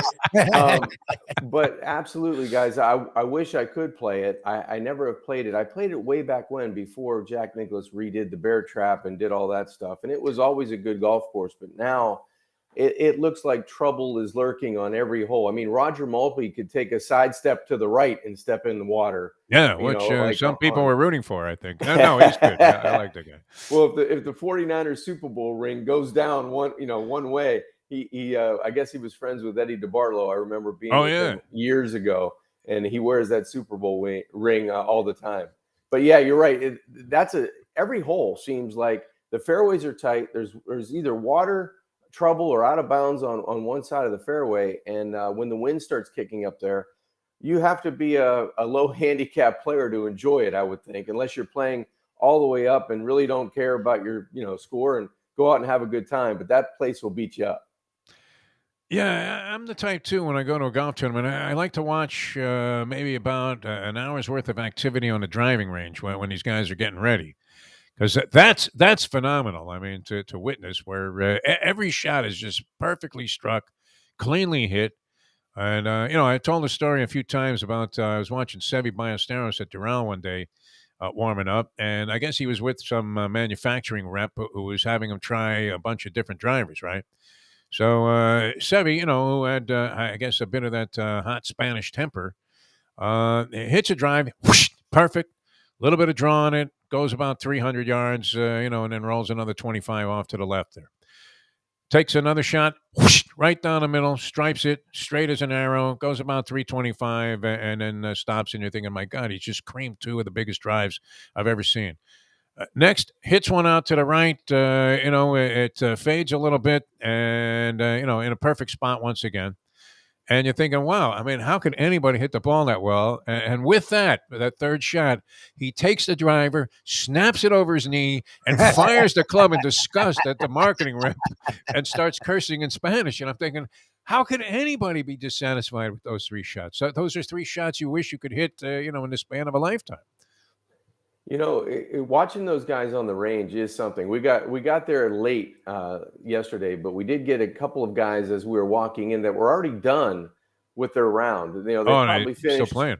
40th, 45th, something like that. They're still out on the range, and it's amazing the different sound when a PGA Tour pro hits a golf ball than when you or I or anybody walking the earth tries to hit a golf ball. It's just different. And the flight is different, and the accuracy is much different. It's amazing to watch. That's a good thing to do. Just go on the range and try to emulate the tempo that you see guys hit the ball. It's incredible. It doesn't look like they're trying it hard, man. I know. We always talk about Freddie Couples, who was considered a long hitter. And he didn't even look like he was swinging hard. It looked like he, would be more appropriate like on the LPGA tour with the way that he swung the club. Vijay Singh was a tireless worker, and I guess that was part of the reason he had such long-term success. He'd be out there, when they'd already shut the lights off on the range. Yeah, or before the sun comes up, right? Yeah, and still be hitting balls. And the big difference in the sound of a pro hitting a ball, John, and say Lubie or me, maybe not you, is you don't hear that second thwack. Everything when it sounds ricochets like off a building. Yeah. Everything's a broken bat single for us. Right? Yeah, there are no trees. I mean, that was always particularly frustrating when you hear the immediate second thwack. Like you hit the ball, and then you're like, what? And it's like a car windshield in the parking lot. That you've broken the window on one of the courtesy cars. All right, well, that was very interesting, and you have a lot of big golf events coming up. What did you have any final thoughts on? This whole thing with Phil, because I was a Phil fan, but it's kind of interesting that he's claiming that he was off the record when he made these statements to the guy who was writing his biography. Yeah. And I'm wondering how the book is coming along. Yeah, exactly. That's since he lost like $80 million in sponsorship and his name on a golf tournament, since this guy Shrupnik or whatever his name is, put this stuff out there that Phil thinks the Saudis are, the way to go because he can make more money there than he would on the PGA Tour. Just a crazy story, right? I mean, you think that you're just talking to a guy that's working with you to do a book, and then all of a sudden you kind of lay out your true feelings, or you get a little bit more expressive than you would have had you known you were doing an interview or talking with somebody on the record. And then a day later, a week later, whenever it comes out, you read your what you said that you thought was in confidentiality, maybe.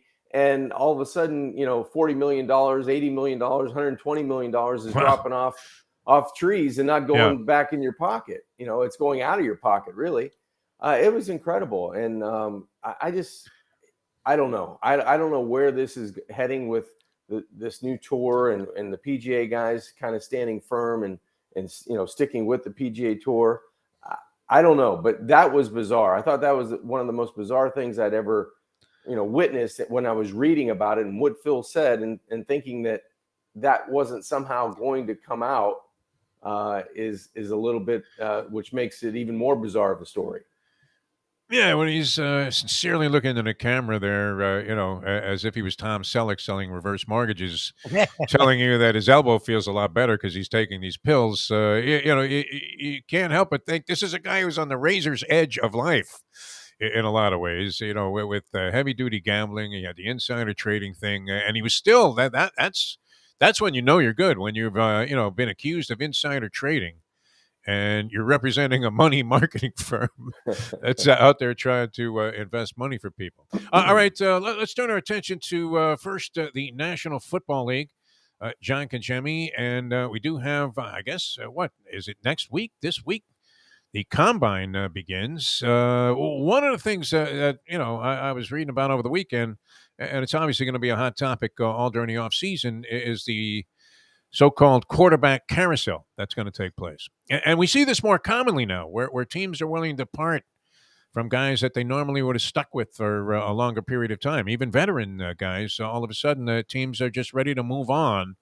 A lot of that sometimes is fueled by the possibilities of quarterbacks coming out in the draft, but I think only your Pittsburgh guy is considered to be any kind of a big-time prospect. Very scant on the quarterback front. What are your feelings about teams helping themselves at the QB position coming up in the draft? It's going to be tough. I think this is probably one of the lightest drafts in terms of starting quarterbacks that are going to be drafted and be able to plug and play in the National Football League. I think since E.J. Manuel was drafted, I think it was maybe 2013, he was the only quarterback drafted. To remind Lubie of E.J. Manuel. In the first round. Well, I wanted to get Lubie an expression out of him coming out. I just read it maybe a half an hour. I thought he was great. Yeah. Yeah. So I think he was drafted in the first round, only quarterback that season or that year. And I think you're going to have similar characteristics this year. You're going to get guys. Kenny Pickett's probably the top of the list. Willis out of Liberty is probably going to be a wild card, maybe for the Steelers, because he He can do a little bit of everything like a Lamar Jackson. He probably throws it better than Lamar did coming out of college. If he can duplicate that and have the progress that Jackson has had through, limited seasons in the National Football League now, that might be a wild card pick. But you'd have to tweak your offense a little bit like Baltimore's. You'd have to have another backup quarterback that plays a similar style so that you can have that continuity. If your starter misses 2 or 3 or 4 games or a month, you'd have to have somebody like that backing up. But those two guys are probably the highest touted quarterbacks. And I'd be surprised if both of them went in the first round. It could happen with teams being so needy that they're going to try to, force their teams and the players that they draft in the first round onto the field. But I would think that would be the limit on quarterbacks. This is a draft that's very high on edge rushers, pass rushers, wide receivers. And I think the depth there, you can get a really quality wide receiver that can start for your team as a 2 or 3 in the middle rounds. I think that's where the draft's leading. And you can probably get a couple of linemen in those middle rounds that are going to compete for jobs, because that's where the depth of this draft is. Now, somebody's going to try to convince themselves, as they do every year. And I was wrong about this, and I have to admit, almost shamefully so, that Lubie probably was right. I don't know where Daniel Jones is going to stack up. I thought the kid was okay.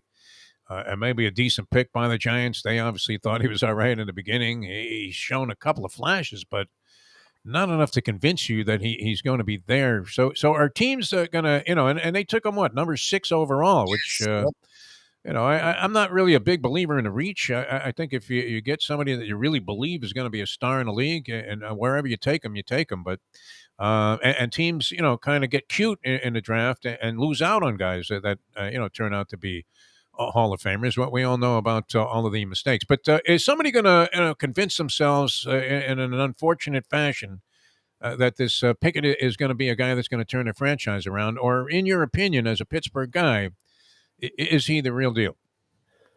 Somebody will convince themselves that he's going to be a franchise quarterback. Wow. And I do think Kenny is a good quarterback. I think Kenny can play in the National Football League, start in the National Football League. Is he a franchise quarterback? And that's the first question you have to ask yourself. Can he be? And number 3, is he going to go to a decent team, a bad team, or a pretty good team? That has a factor as well. I mean, just think about it.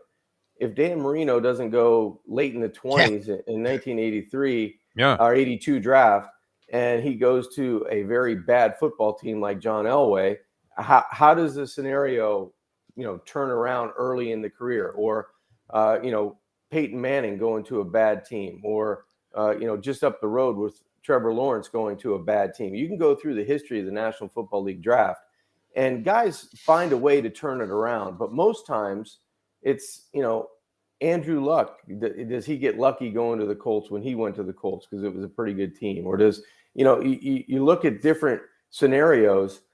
How do guys and their talent and their ability oversee a bad team after, 2 or 3 or 4 seasons once they are able to draft around him? Or does he immediately make a difference? Or does he all of a sudden become a guy you've never heard about again because of the severity of the ineptness of a franchise or a head coach or guys around him? Well, and that's the thing is nowadays, like the kind of season Peyton Manning had, people weren't shocked at. He literally set the interception record, and people are like, going to do that? He's on a crappy Colts team. Nowadays, because we've seen young guys have some success, if you're not successful in year 1 or 2, literally they're talking about this. Last year, they were questioning, is this Tua's last year? And the dude didn't even play a full year yet. Like, we're in a different era where, like, Daniel Jones, the Giants are thinking of keeping him for this year, and Giants fans are losing their minds because he's had 4 years. He should be done. So that's what's funny about, like, the past, where if you were on a suck team, it was okay. Now, if you get put in a bad situation, it may end your freaking career. Well, everybody's on the clock right away now. I don't think patience is given out during the draft or free agency or, when you're assembling your team at training camp. Just look at the Miami Dolphins. I mean, Mike McDaniel, congratulations. You're the head coach of the Miami Dolphins. In 3 years, you're going to be gone. I mean, just look at the track record. I mean, it's just not whether he does a good job, I think Brian Flores did a good job. He won 10 games. He won 9 games. He's gone. Now, other determining factors run into that. But if you just look at the last 12 to 15 years of Miami Dolphin head coaches, in your third year, you got to start, calling for boxes at Home Depot. And where's my next job going to be? Because that's the reality of the lack of patience in the National Football League. Same thing with Daniel Jones. Daniel Jones, bad team, pretty good quarterback. Is he a franchise quarterback? Probably not, but he's probably in the middle tier. I mean, would you take – I don't want to get you started, Lubie, so I'm not going to say it. I would think Daniel Jones has a better skill set than most players because of his athletic ability, because he has a live arm. If he was on maybe a different team, maybe his success rate goes up. But in the division that they're in, they always have a chance. I mean, if you get to 8 or 9 wins, you got a chance to get in the playoffs in that division. So I can see where they're going. There are some positive qualities for Giants fans to kind of hang on to. But then if you watch him week in and week out, you're probably pulling your hair out because, he's running in for a touchdown. He drops the ball on the 10-yard line. Or, he takes a sack or he throws a bad interception. You're going, we need somebody else. Well, who are you going to go get?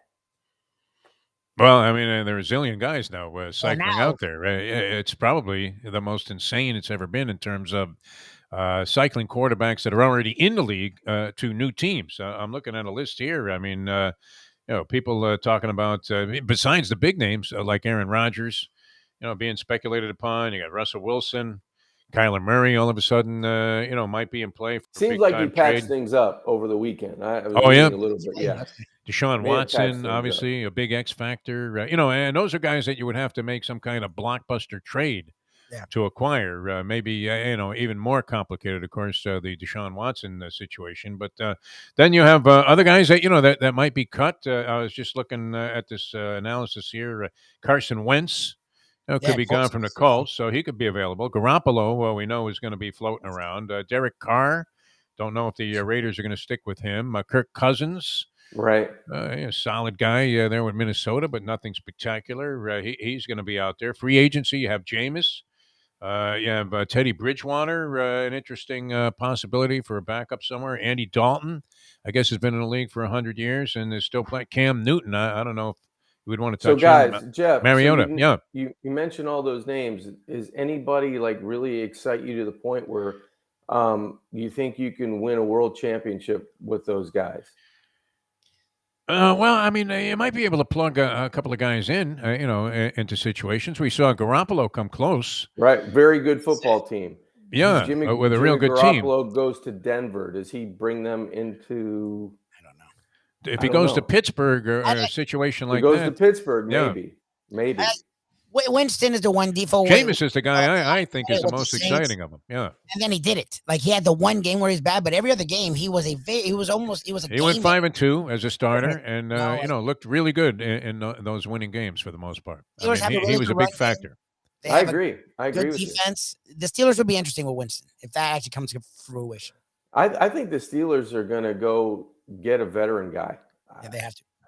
I think that they have such a good defense that all you need a guy to do is not turn the football over, and if he can convert high percentage, if they're top 12 in the league on third down, they're going to win a lot of games, right? If you win the turnover margin, you have that defense that you have in Pittsburgh, and you're decent on third down, middle of the road to upper in the league, 12 to 15. They're going to win 9 games, 10 games, just with the defense alone. Odds of Brian Flores being named NFL Assistant Coach of the Year. I imagine the league office might have some influence. I believe the Dolphins play the Steelers next year. Probably do. Yeah, that'll be interesting. I think down here. I think at Hard Rock. Yeah, obviously Rodgers is, if you plugged him in San Francisco, everybody has him going to Denver. And, it seems to me there's a very real possibility, not knowing anything more about it than, just the peripheral perception that you get from hearing all the rhetoric, that does he not end up in Green Bay again? I mean, what do you think, John? I don't know. I think it all depends on, obviously they've got a lot of problems in the salary cap, and I know they've made a couple of moves over the weekend to address what's going on so they can make a decision not only on Rodgers but Adams.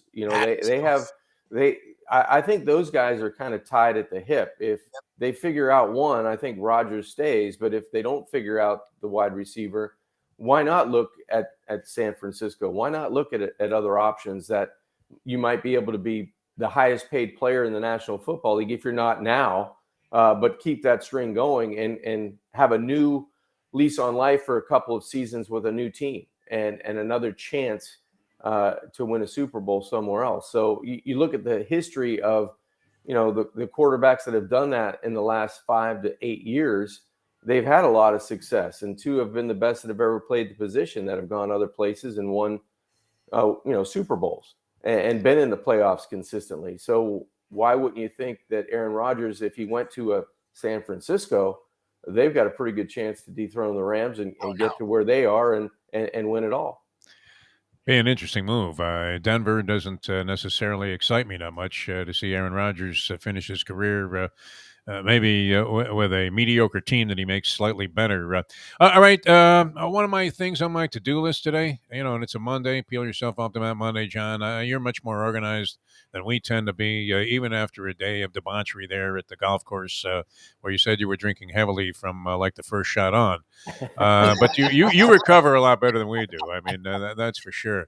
But one of my things on my to-do list today is to call Tommy Fox and get a firm date for our trip down to Jimmy Johnson's Big Chill, which I can't wait for, and could be a very exciting time. It looks like my Vegas trip for the first round of the NCAA tournament is in jeopardy there due to very limited flight availability of anything desirable, and at prices that I don't know. Are we feeling the impact of this Russian oil thing already? I mean, going to Vegas, what is it, $900, $800? It's like ridiculous. Used to be $125, and you had a good trip.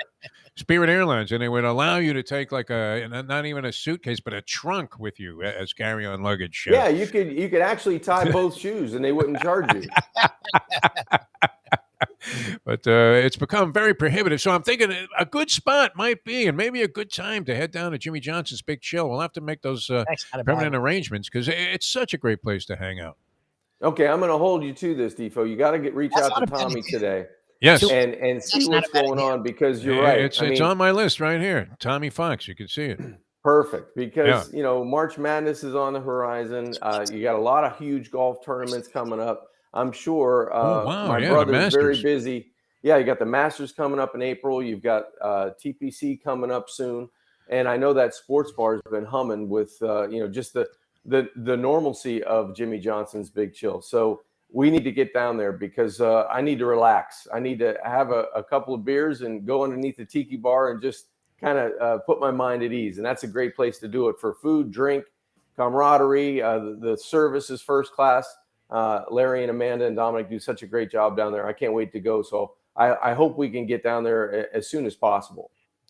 Let me ask you a question. I had this debate with a guy. I believe this, John Jimmy, that there is no beer after any kind of recreational physical activity that tastes better than a Budweiser. And I'm not into, like these foo-foo beers or anything. Seltzers? What do you? No, none of that stuff. I mean, that's like dishwater to me. But what do you think? I mean, what's your beer of choice after you just finished a game there in Saskatchewan, and you're coming into the locker room? Are you drinking a Budweiser? That would be Labatt's Blue. If that's only served up there. That's right. Yes. You know what? And Molson's was the Molson's Canadian, right? Yeah. All right. I don't have a personal preference, to be quite honest with you. Whatever's there. Light, Miller Light. I like Stella.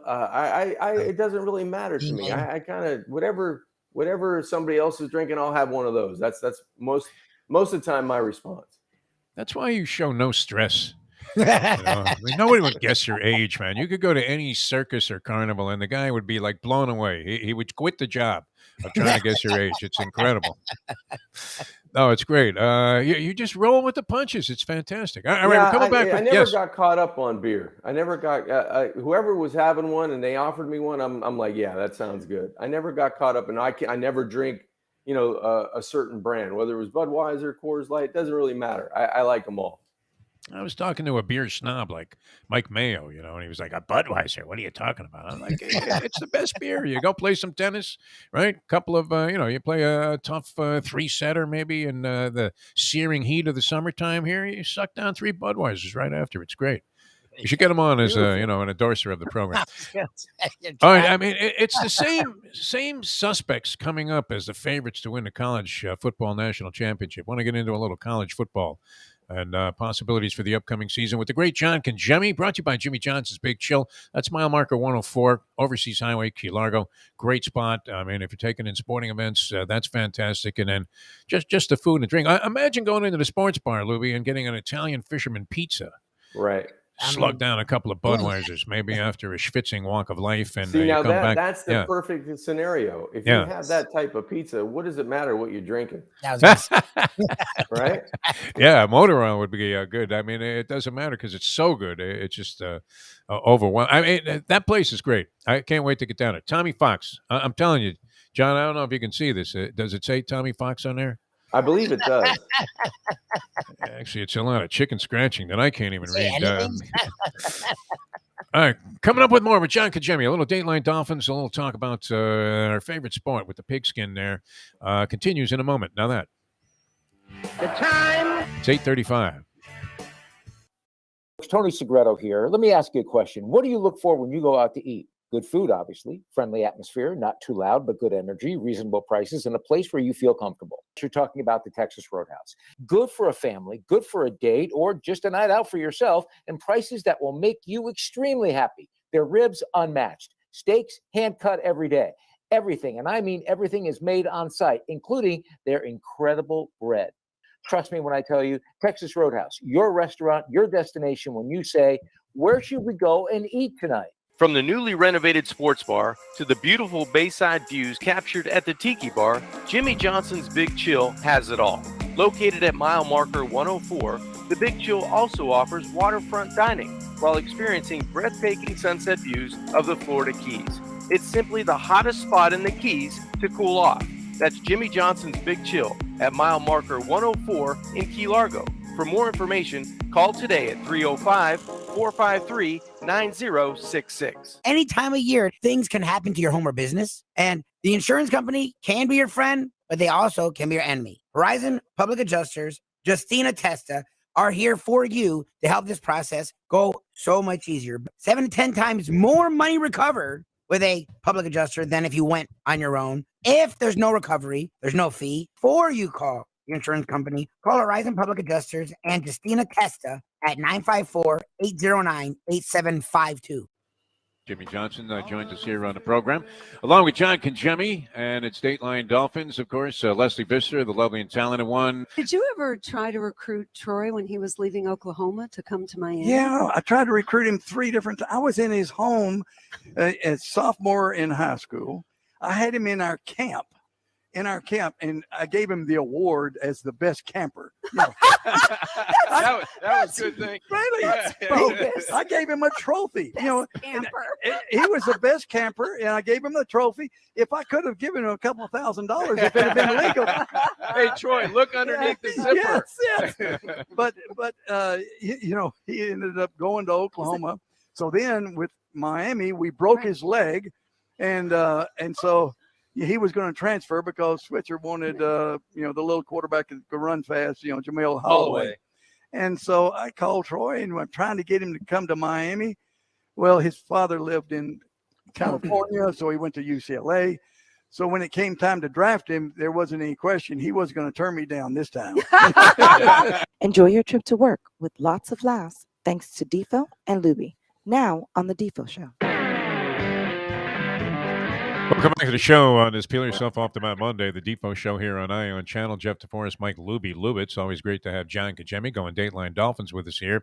Brought to you by Jimmy Johnson's Big Chill. And you know what I'm noticing as Lubie plays these clips from the interview that we had with Jimmy last time we were down there. Spent an hour with Jimmy. We were doing a radio show, and it was a lot of fun. John was there, of course. Leslie Visser was part of the scene. The professor was there, but just kind of as an observer.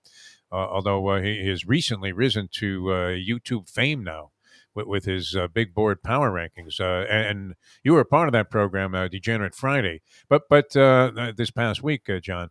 But I noticed there's always a subtle shot at Switzer. Yes, he's In great. at that. every Jimmy answer, it doesn't matter. You could ask him how the Italian fisherman pizza was, and he would say something along the lines of, "Yeah, well, Barry Switzer would have never had one of these." I mean, there's a subtle subconscious thing there with Jimmy and Barry Switzer. I mean, I really think it still bothers Jimmy to this day that Switzer won a Super Bowl championship with his team.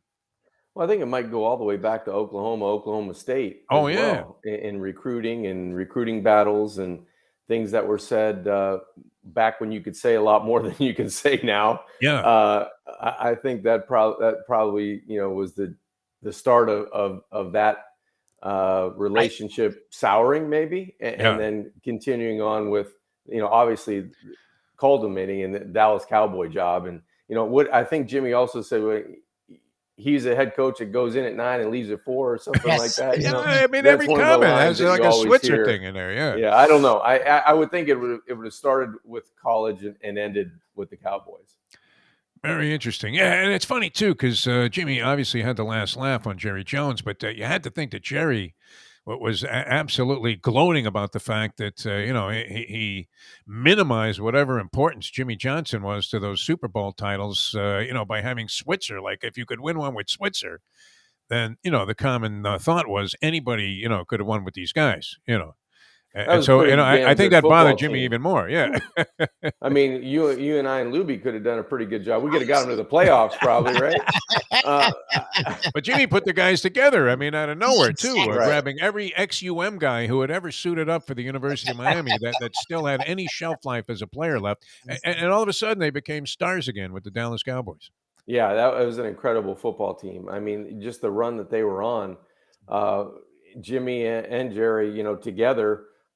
Put together a franchise that wasn't going to be beat and wasn't going to be denied. And a lot of those guys did come from South Florida. So, and from Jimmy's, recruiting on the trail before he was that Dallas Cowboy head coach, he had seen a lot of these guys that he was been in meeting with their moms and dads when they were high school kids. And they all of a sudden played for another college, went to another NFL team, but found a way back on his roster because he knew what type of players those guys were. Well, he's had the last laugh, that's for sure, for the last 25 years. Yeah, That's true. As Jerry can't get out of his own way. And who knows? I mean, they're in the teams that are being speculated upon, maybe to make a move at the quarterback position and possibly move on from Dak Prescott and end up with somebody else in their lineup. All right, let's get to some college football here, John Kajemi, because you'll find this surprising. I was already perusing the odds to win the national championship next year. And, this has been a common conversation. I guess it's been in vogue for a long time, but it seemed like there were more teams involved in this particular conversation than there are now, which if you're looking at the favorites to win the national championship again next year, I mean, there's a big divide after you get past maybe even number 3. And those 3 teams are very much the teams that were in contention this year: Alabama, Georgia, and Ohio State. That's it. Clemson is 4th rated in the odds to win the national championship at 12-1. And, it quickly drops off into the 30-1 range and all the way on up to Astro numbers. But are we looking at kind of a repeat of last year? And is this a theme that you find maybe a little bit troubling? We know of the cyclical nature of sports. Teams are good for a period of time, and then all of a sudden they drop out. But are we looking at a time in college football where it's going to be very hard to penetrate the top 3 or 4 on any given year, and we're rarely going to see change at the top? I think it's come to the point where it's become boring a bit for college football because you have the same cast of characters that are going to be in the national championship run. And for a sport of college football, and all the fans are clamoring for, hey, let's get to 8, let's get back to 12, let's go to 16. I think right now college football has a tough time getting 2 competitive semifinal games. Now, just think how watered down it would be and how bad some of the matchups might be if those teams played even a lesser team. You'd have to give automatic buys to Alabama, to Georgia, to Ohio State, and then maybe Clemson on a good year, Michigan, whoever, Oklahoma, whoever the next team is, and then have the other teams from 6 to 12 play it out, because those are probably, the Cincinnatis of the world. Florida in a good year, Florida State in a good year, whoever, Miami in a good year, whoever the teams are, have those teams play, and then all of a sudden bring the teams out of hibernation that you've given a bye to and see who can play. Because if you're going to have Oklahoma, Alabama, Georgia, all these Ohio State play Cincinnati all the time, it'd be good for a quarter and a half, but then it's just going to be a different game. The only thing I'm curious about is a guy like Lincoln Riley combining with a historic program like USC, and now I think it's a lot of why Cristobal went to Miami. Once Riley went out to USC, Cristobal had his pick of the litter out west, because the Pac-12 was sort of down. Now Riley, I think, is going to do work. Like, I think Riley's going to have a free-for-all in the West Coast, because again, where Saban and all these coaches recruit Florida, California's not recruited the same way. California has very similar level of talent, and it's sort of by itself. Like, you have Washington and Oregon State and UCLA. If you're at USC and you actually have any competence, that was Hilton's problem. Was people are like, what the hell's wrong with you? Like, you're at USC. Like, I think Riley's going to do work out there. Yeah, I do too. Back into that, because that's the thing, at Oklahoma, he was getting in the conversation, but they always seemed a little bit off compared to Ohio State, Georgia, and Alabama. That won't be the problem at USC. Speed and talent out there. I think he's going to have fun, and I think he'll get in sort of in that conversation. Just think how well he's going to do in the state of Texas. He already did well at Oklahoma. So, he already has roots, and he's going to be able to go rely and lean on those high school coaches, because he did well with probably, he did well by the coaches. He did well by the parents of the student athlete. He did well by the player at Oklahoma. Okay, he leaves for greener pastures and a lot of money, but he can come back in and say, hey, I treated those kids first class. So he's going to be able to poach Texas the way he did at Oklahoma at USC. He's probably going to be able to dip in deeper to Arizona, where there's a wealth of high school talent, and staying at home. It's going to be like the 305. He's going to be able to go into LA and San Diego down south, and up north where Mater Dei and all those teams are to the north, and be able to get the pick of the litter, with Oregon not being that much of a presence, I believe, the way it was over the past, 10, 12, 15 years in recruiting. As fertile as the Florida recruiting fields are supposedly, I can't imagine it even comes close to the volume that you have of quality players coming out of Southern California, where high school football is just as big, if not bigger. And I still remember, I've told this, to people many, many times in the years that I was covering high school football there for a small newspaper, on one team was Anthony Munoz, Chaffee High School, Ontario, California. And then you had to schlep out into the sticks to see Ronnie Lott playing safety and corner for Eisenhower High School in Rialto, California. And it was automatic, John, that they were going to USC. And right. So they no had question. that kind of Schnellenberger thing going. John Robinson was the coach at the time, and they had that whole state of Miami thing working in Los Angeles. And I don't know. That's, when Lubie mentions Lincoln Riley, you're thinking, if he brings that back, how could USC not become a prominent part of this thing? But while all that's being said, I'm looking at, all of this steam about Mario Cristobal and putting together a great coaching staff, and he's back at the U, 66-1 to win a national championship. At least this year. Like the biggest of long shots. He may as well be running in the Dubai Classic as, trying to win this thing this year.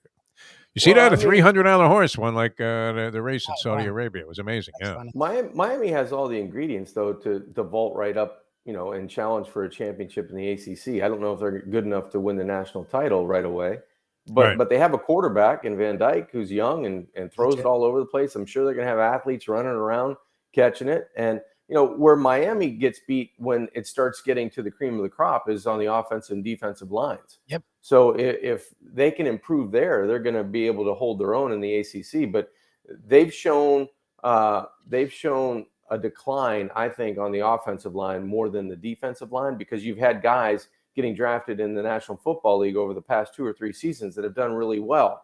You know, the guy in Buffalo, the guy in the Dolphins. There's a lot of players that are coming off of the defensive side on that defensive front seven or defensive line that have done well at the next level. But you haven't seen a whole lot of offensive linemen doing well at the next level or at the level they're at, you know, to be quite honest with you. So if you can't beat Virginia and you can't beat North Carolina and you can't beat NC State with consistency, and when you have Michigan State come in your own backyard and dominate you on the line of scrimmage, you know, and run for over 200 yards, I think that day, you're not going to go anywhere. So no matter how much skill you have on the offensive side, if you're not going to win the line of scrimmage, sorry, when you come up against Clemson or Pitt or, you know, guys that are good in the front seven and the front five of your offensive line, you're not going to win with enough consistency to get out of the ACC. I don't even think this qualifies as a second guess. I think it was sort of obvious, painfully so to a lot of people, that strategic play calling, whether it was offense or defense by Manny Diaz, left a lot to be desired. Where, you know, he would run the ball on 3rd and 13 from quarterback midfield. Draw. Yeah, do something really stupid. I mean, that defensive posture that he took in you know, that last loss when he just what was it, Florida State that beat him? And yeah, I mean, he just gave up a game. You know, really with poor defensive philosophies, going soft. I mean, how did they convert 4th and 23 in that spot? It was like seeing Darrell Fullington getting beat by Phelan again on the fluty pass play, just ugliness. So, you know, if they can correct things, you know, there's a small differential. We were talking with Jim Laranega about college basketball. I guess the same applies, you know, in terms of, well, you know, past the top 4 or 5 teams, you have some parity in college football. But, you know, better strategies could have made a big difference for the Hurricanes. I thought, you know, people were fair in pointing a finger at Manny Diaz in that category. I'll say it again. I don't know what Miami fans don't understand. They need to win. They need to concentrate on winning the ACC. Everybody always talking about the national championship. Do you think Miami's even close? Yeah, holy Joe Zagacki. What are we talking about? Yeah, they're not even close to Georgia. I mean, come on. Well, I've literally seen people be like, "How far is Cristobal from Saban?" I'm like, "Saban? Worry about Dabo. Like, why are you worried about Saban?" Thank God, Miami fans should be. Thank God, they should kiss the ground that Clemson take 3 steps back. Took 3 steps back last year, because it brings in, everybody's closer. NC State is thrilled, you know, because they feel like they're closer to Clemson now, and they can compete for a title. I mean, there's so many teams in the ACC right now that are very close. You could flip a coin. Yeah, they're better. Nah, tomorrow they're better. Yeah, it's the flavor of the day. And it's, if you don't make mistakes, you don't turn it over, you play good defense, that league, you're going to have a chance to win. It's more about not beating yourself. And I just think that Miami's close, but they're very far away from the big prize. But the prize that they should concentrate on is getting to the ACC championship, because once you're in that conversation year in and year out, now you've got a chance to take the next step. So, and they could get there quicker than most teams. That's the thing that's probably most frustrating to Miami fans and Miami players, is that you look on paper and you go, wow, how can we not just blow this team out by 3 touchdowns? And they don't do it. As a matter of fact, they get beat by that team every odd year, you know? So that's the thing that holds the Hurricanes back. Trying to get that feeling again, it's not easy. That's for sure. I mean, that was 20 years ago that this team was at this level, and they haven't been there since in reality. So, you know, yeah, you're right. I mean, you would get hammered on a Canes Twitter feed, though, John. It doesn't matter. It's reality. It's reality, Defo. They're living in a fantasy. I mean, the names you would be called, you know, are not applicable to a gentleman of your distinction. Yeah, that's for sure. All right, we're coming back with more Jimmy Johnson's Big Chill. I hope Tommy's listened to the show today and got the message here, so I don't necessarily have to call him, which you know me. When it comes to returning telephone calls, not the greatest at that, but or actually accomplishing something that I set out to do in any given day that might benefit me in my overall ability to enjoy life. But I would very much look forward to this trip down to Jimmy Johnson's Big Chill. Now when you get down there, John, what's like your first move margarita at the bar. I mean, Yeah, I go right to the tiki bar. I go hug my brother, kiss Amanda, Yeah. hug Larry, and then I go right to the tiki bar and kind of sit down, turn my chair sideways so I can have a nice view of the pool and the bay side, and it's just great. That I love doing that. That if I'm going down to Jimmy Johnson's Big Chill, I'm going right to the tiki bar, have a beer, and just put my feet up and relax and just exhale, because I know I made it, and I know I'm going to have great service. I'm going to have great food. I'm going to have the beverage of my choice, and I'm going to be relaxing for the next few hours, if not days. So that's my mindset when I go to Jimmy Johnson's Big Chill. It's great. I had a sample of a lot of the different seafood things that are served there on that one Italian fisherman's pizza. But what struck me, John and Jimmy, is that you could almost sense that seafood was like in the ocean that morning. It's fantastic. The freshness of the food down there, and the preparation is just impeccable. So great spot. Jimmy Johnson's Big Chill.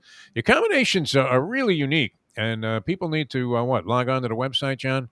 JimmyJohnson'sBigChill.com to find out about that. That's exactly right. Yep, log on and peruse at your willingness, because it's great. They got the fine dining there is great. You've got the sports bar, you've got the tiki bar, you've got the accommodations. Just go Jimmy Johnson's Big Chill and take a look online at your leisure, because it's just a spectacular place. All right, come back and wrap things up on this Peel Yourself Off the Mat Monday with John Kajemi, little Dateline Dolphins with John, although we kind of dodged the questions about the Dolphins today, which I think I needed a break from Stephen Ross as he was sugar. You mean you didn't want to talk about Sean Payton coming to the Dolphins, or Tom Brady being in part of the ownership group? Yeah. I don't know. It's okay with me if the Iron Sheik buys a team at this point. Just direct the conversation, in another direction. If he can play left tackle, I'd love to see the Iron Sheik come to the Dolphins, right?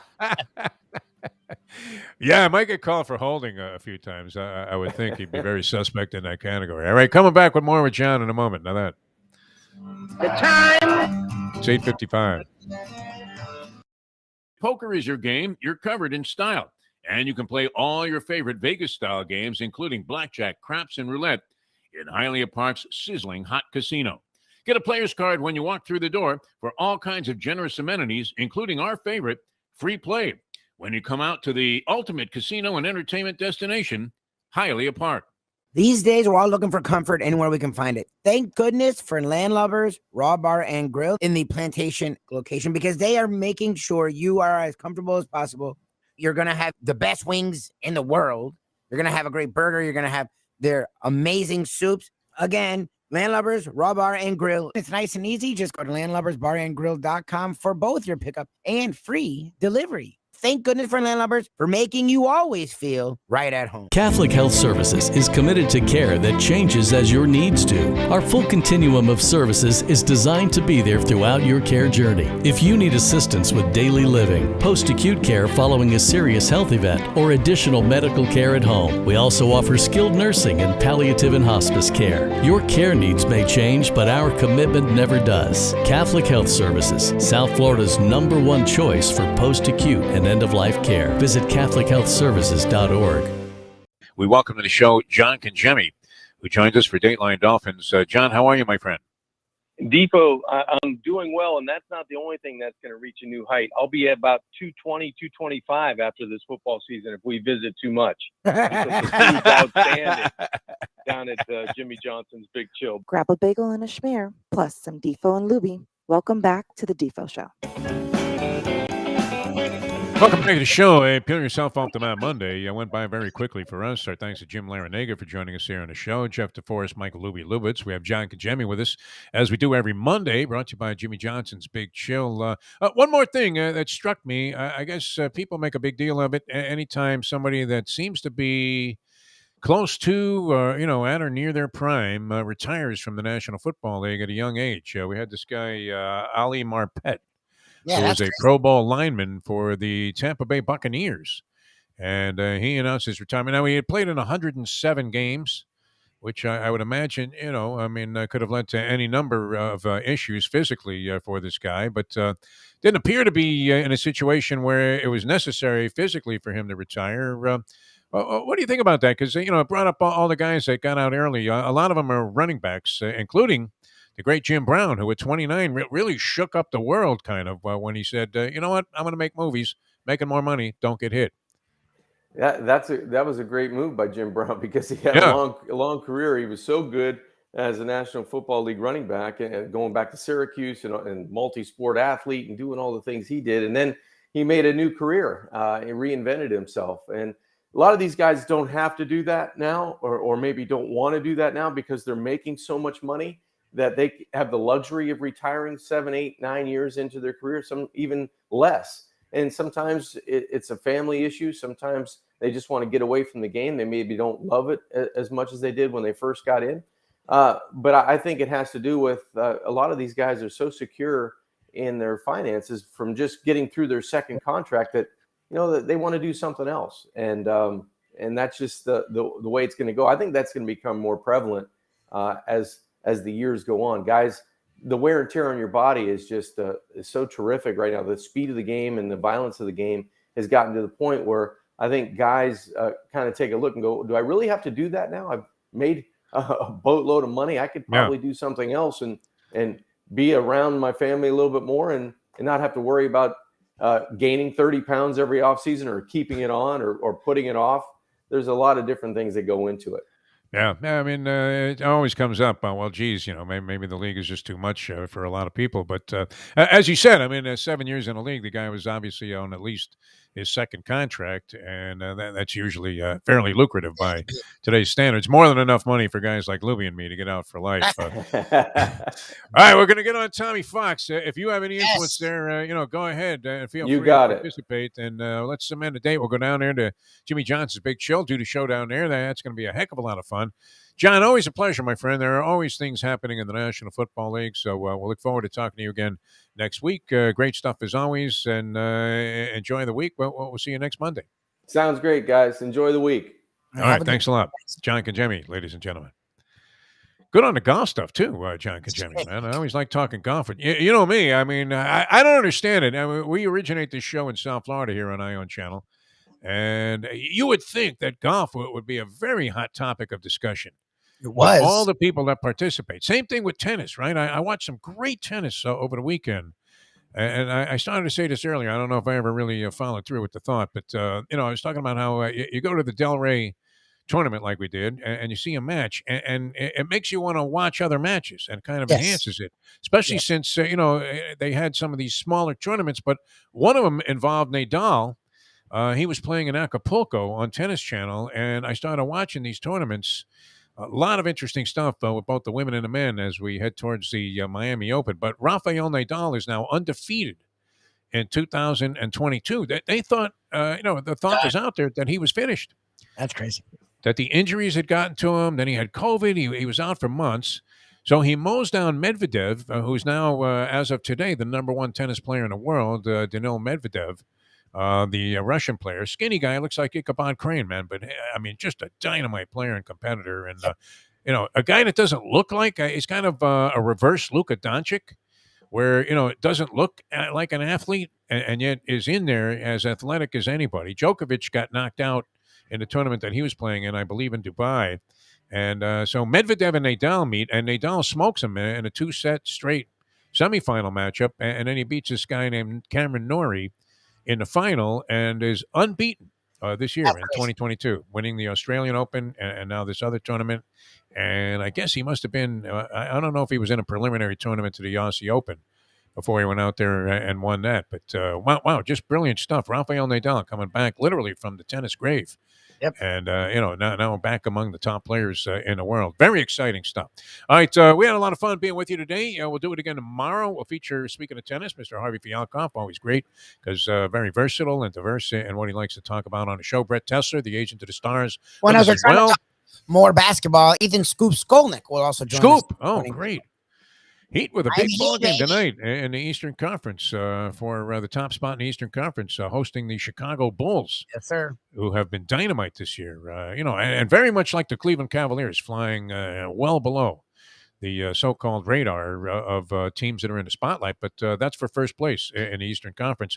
Watch out for Philadelphia, huh? With James Harden. Was that a good That's move by weird. this Morey guy? Wow. It was better than Simmons doing nothing. I mean, That's been he's dynamite. motivated. I mean, because when Harden decides he wants to distribute the basketball, which He's he did when great. he first came to the Nets, fantastic.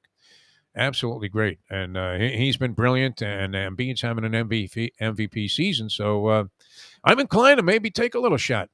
Philadelphia 76ers, could they win it all, or do we go back to the Yeah, I mean, I think eventually it has a Harden life. choke factor? Harden has a lifespan. He'll do this for a few weeks.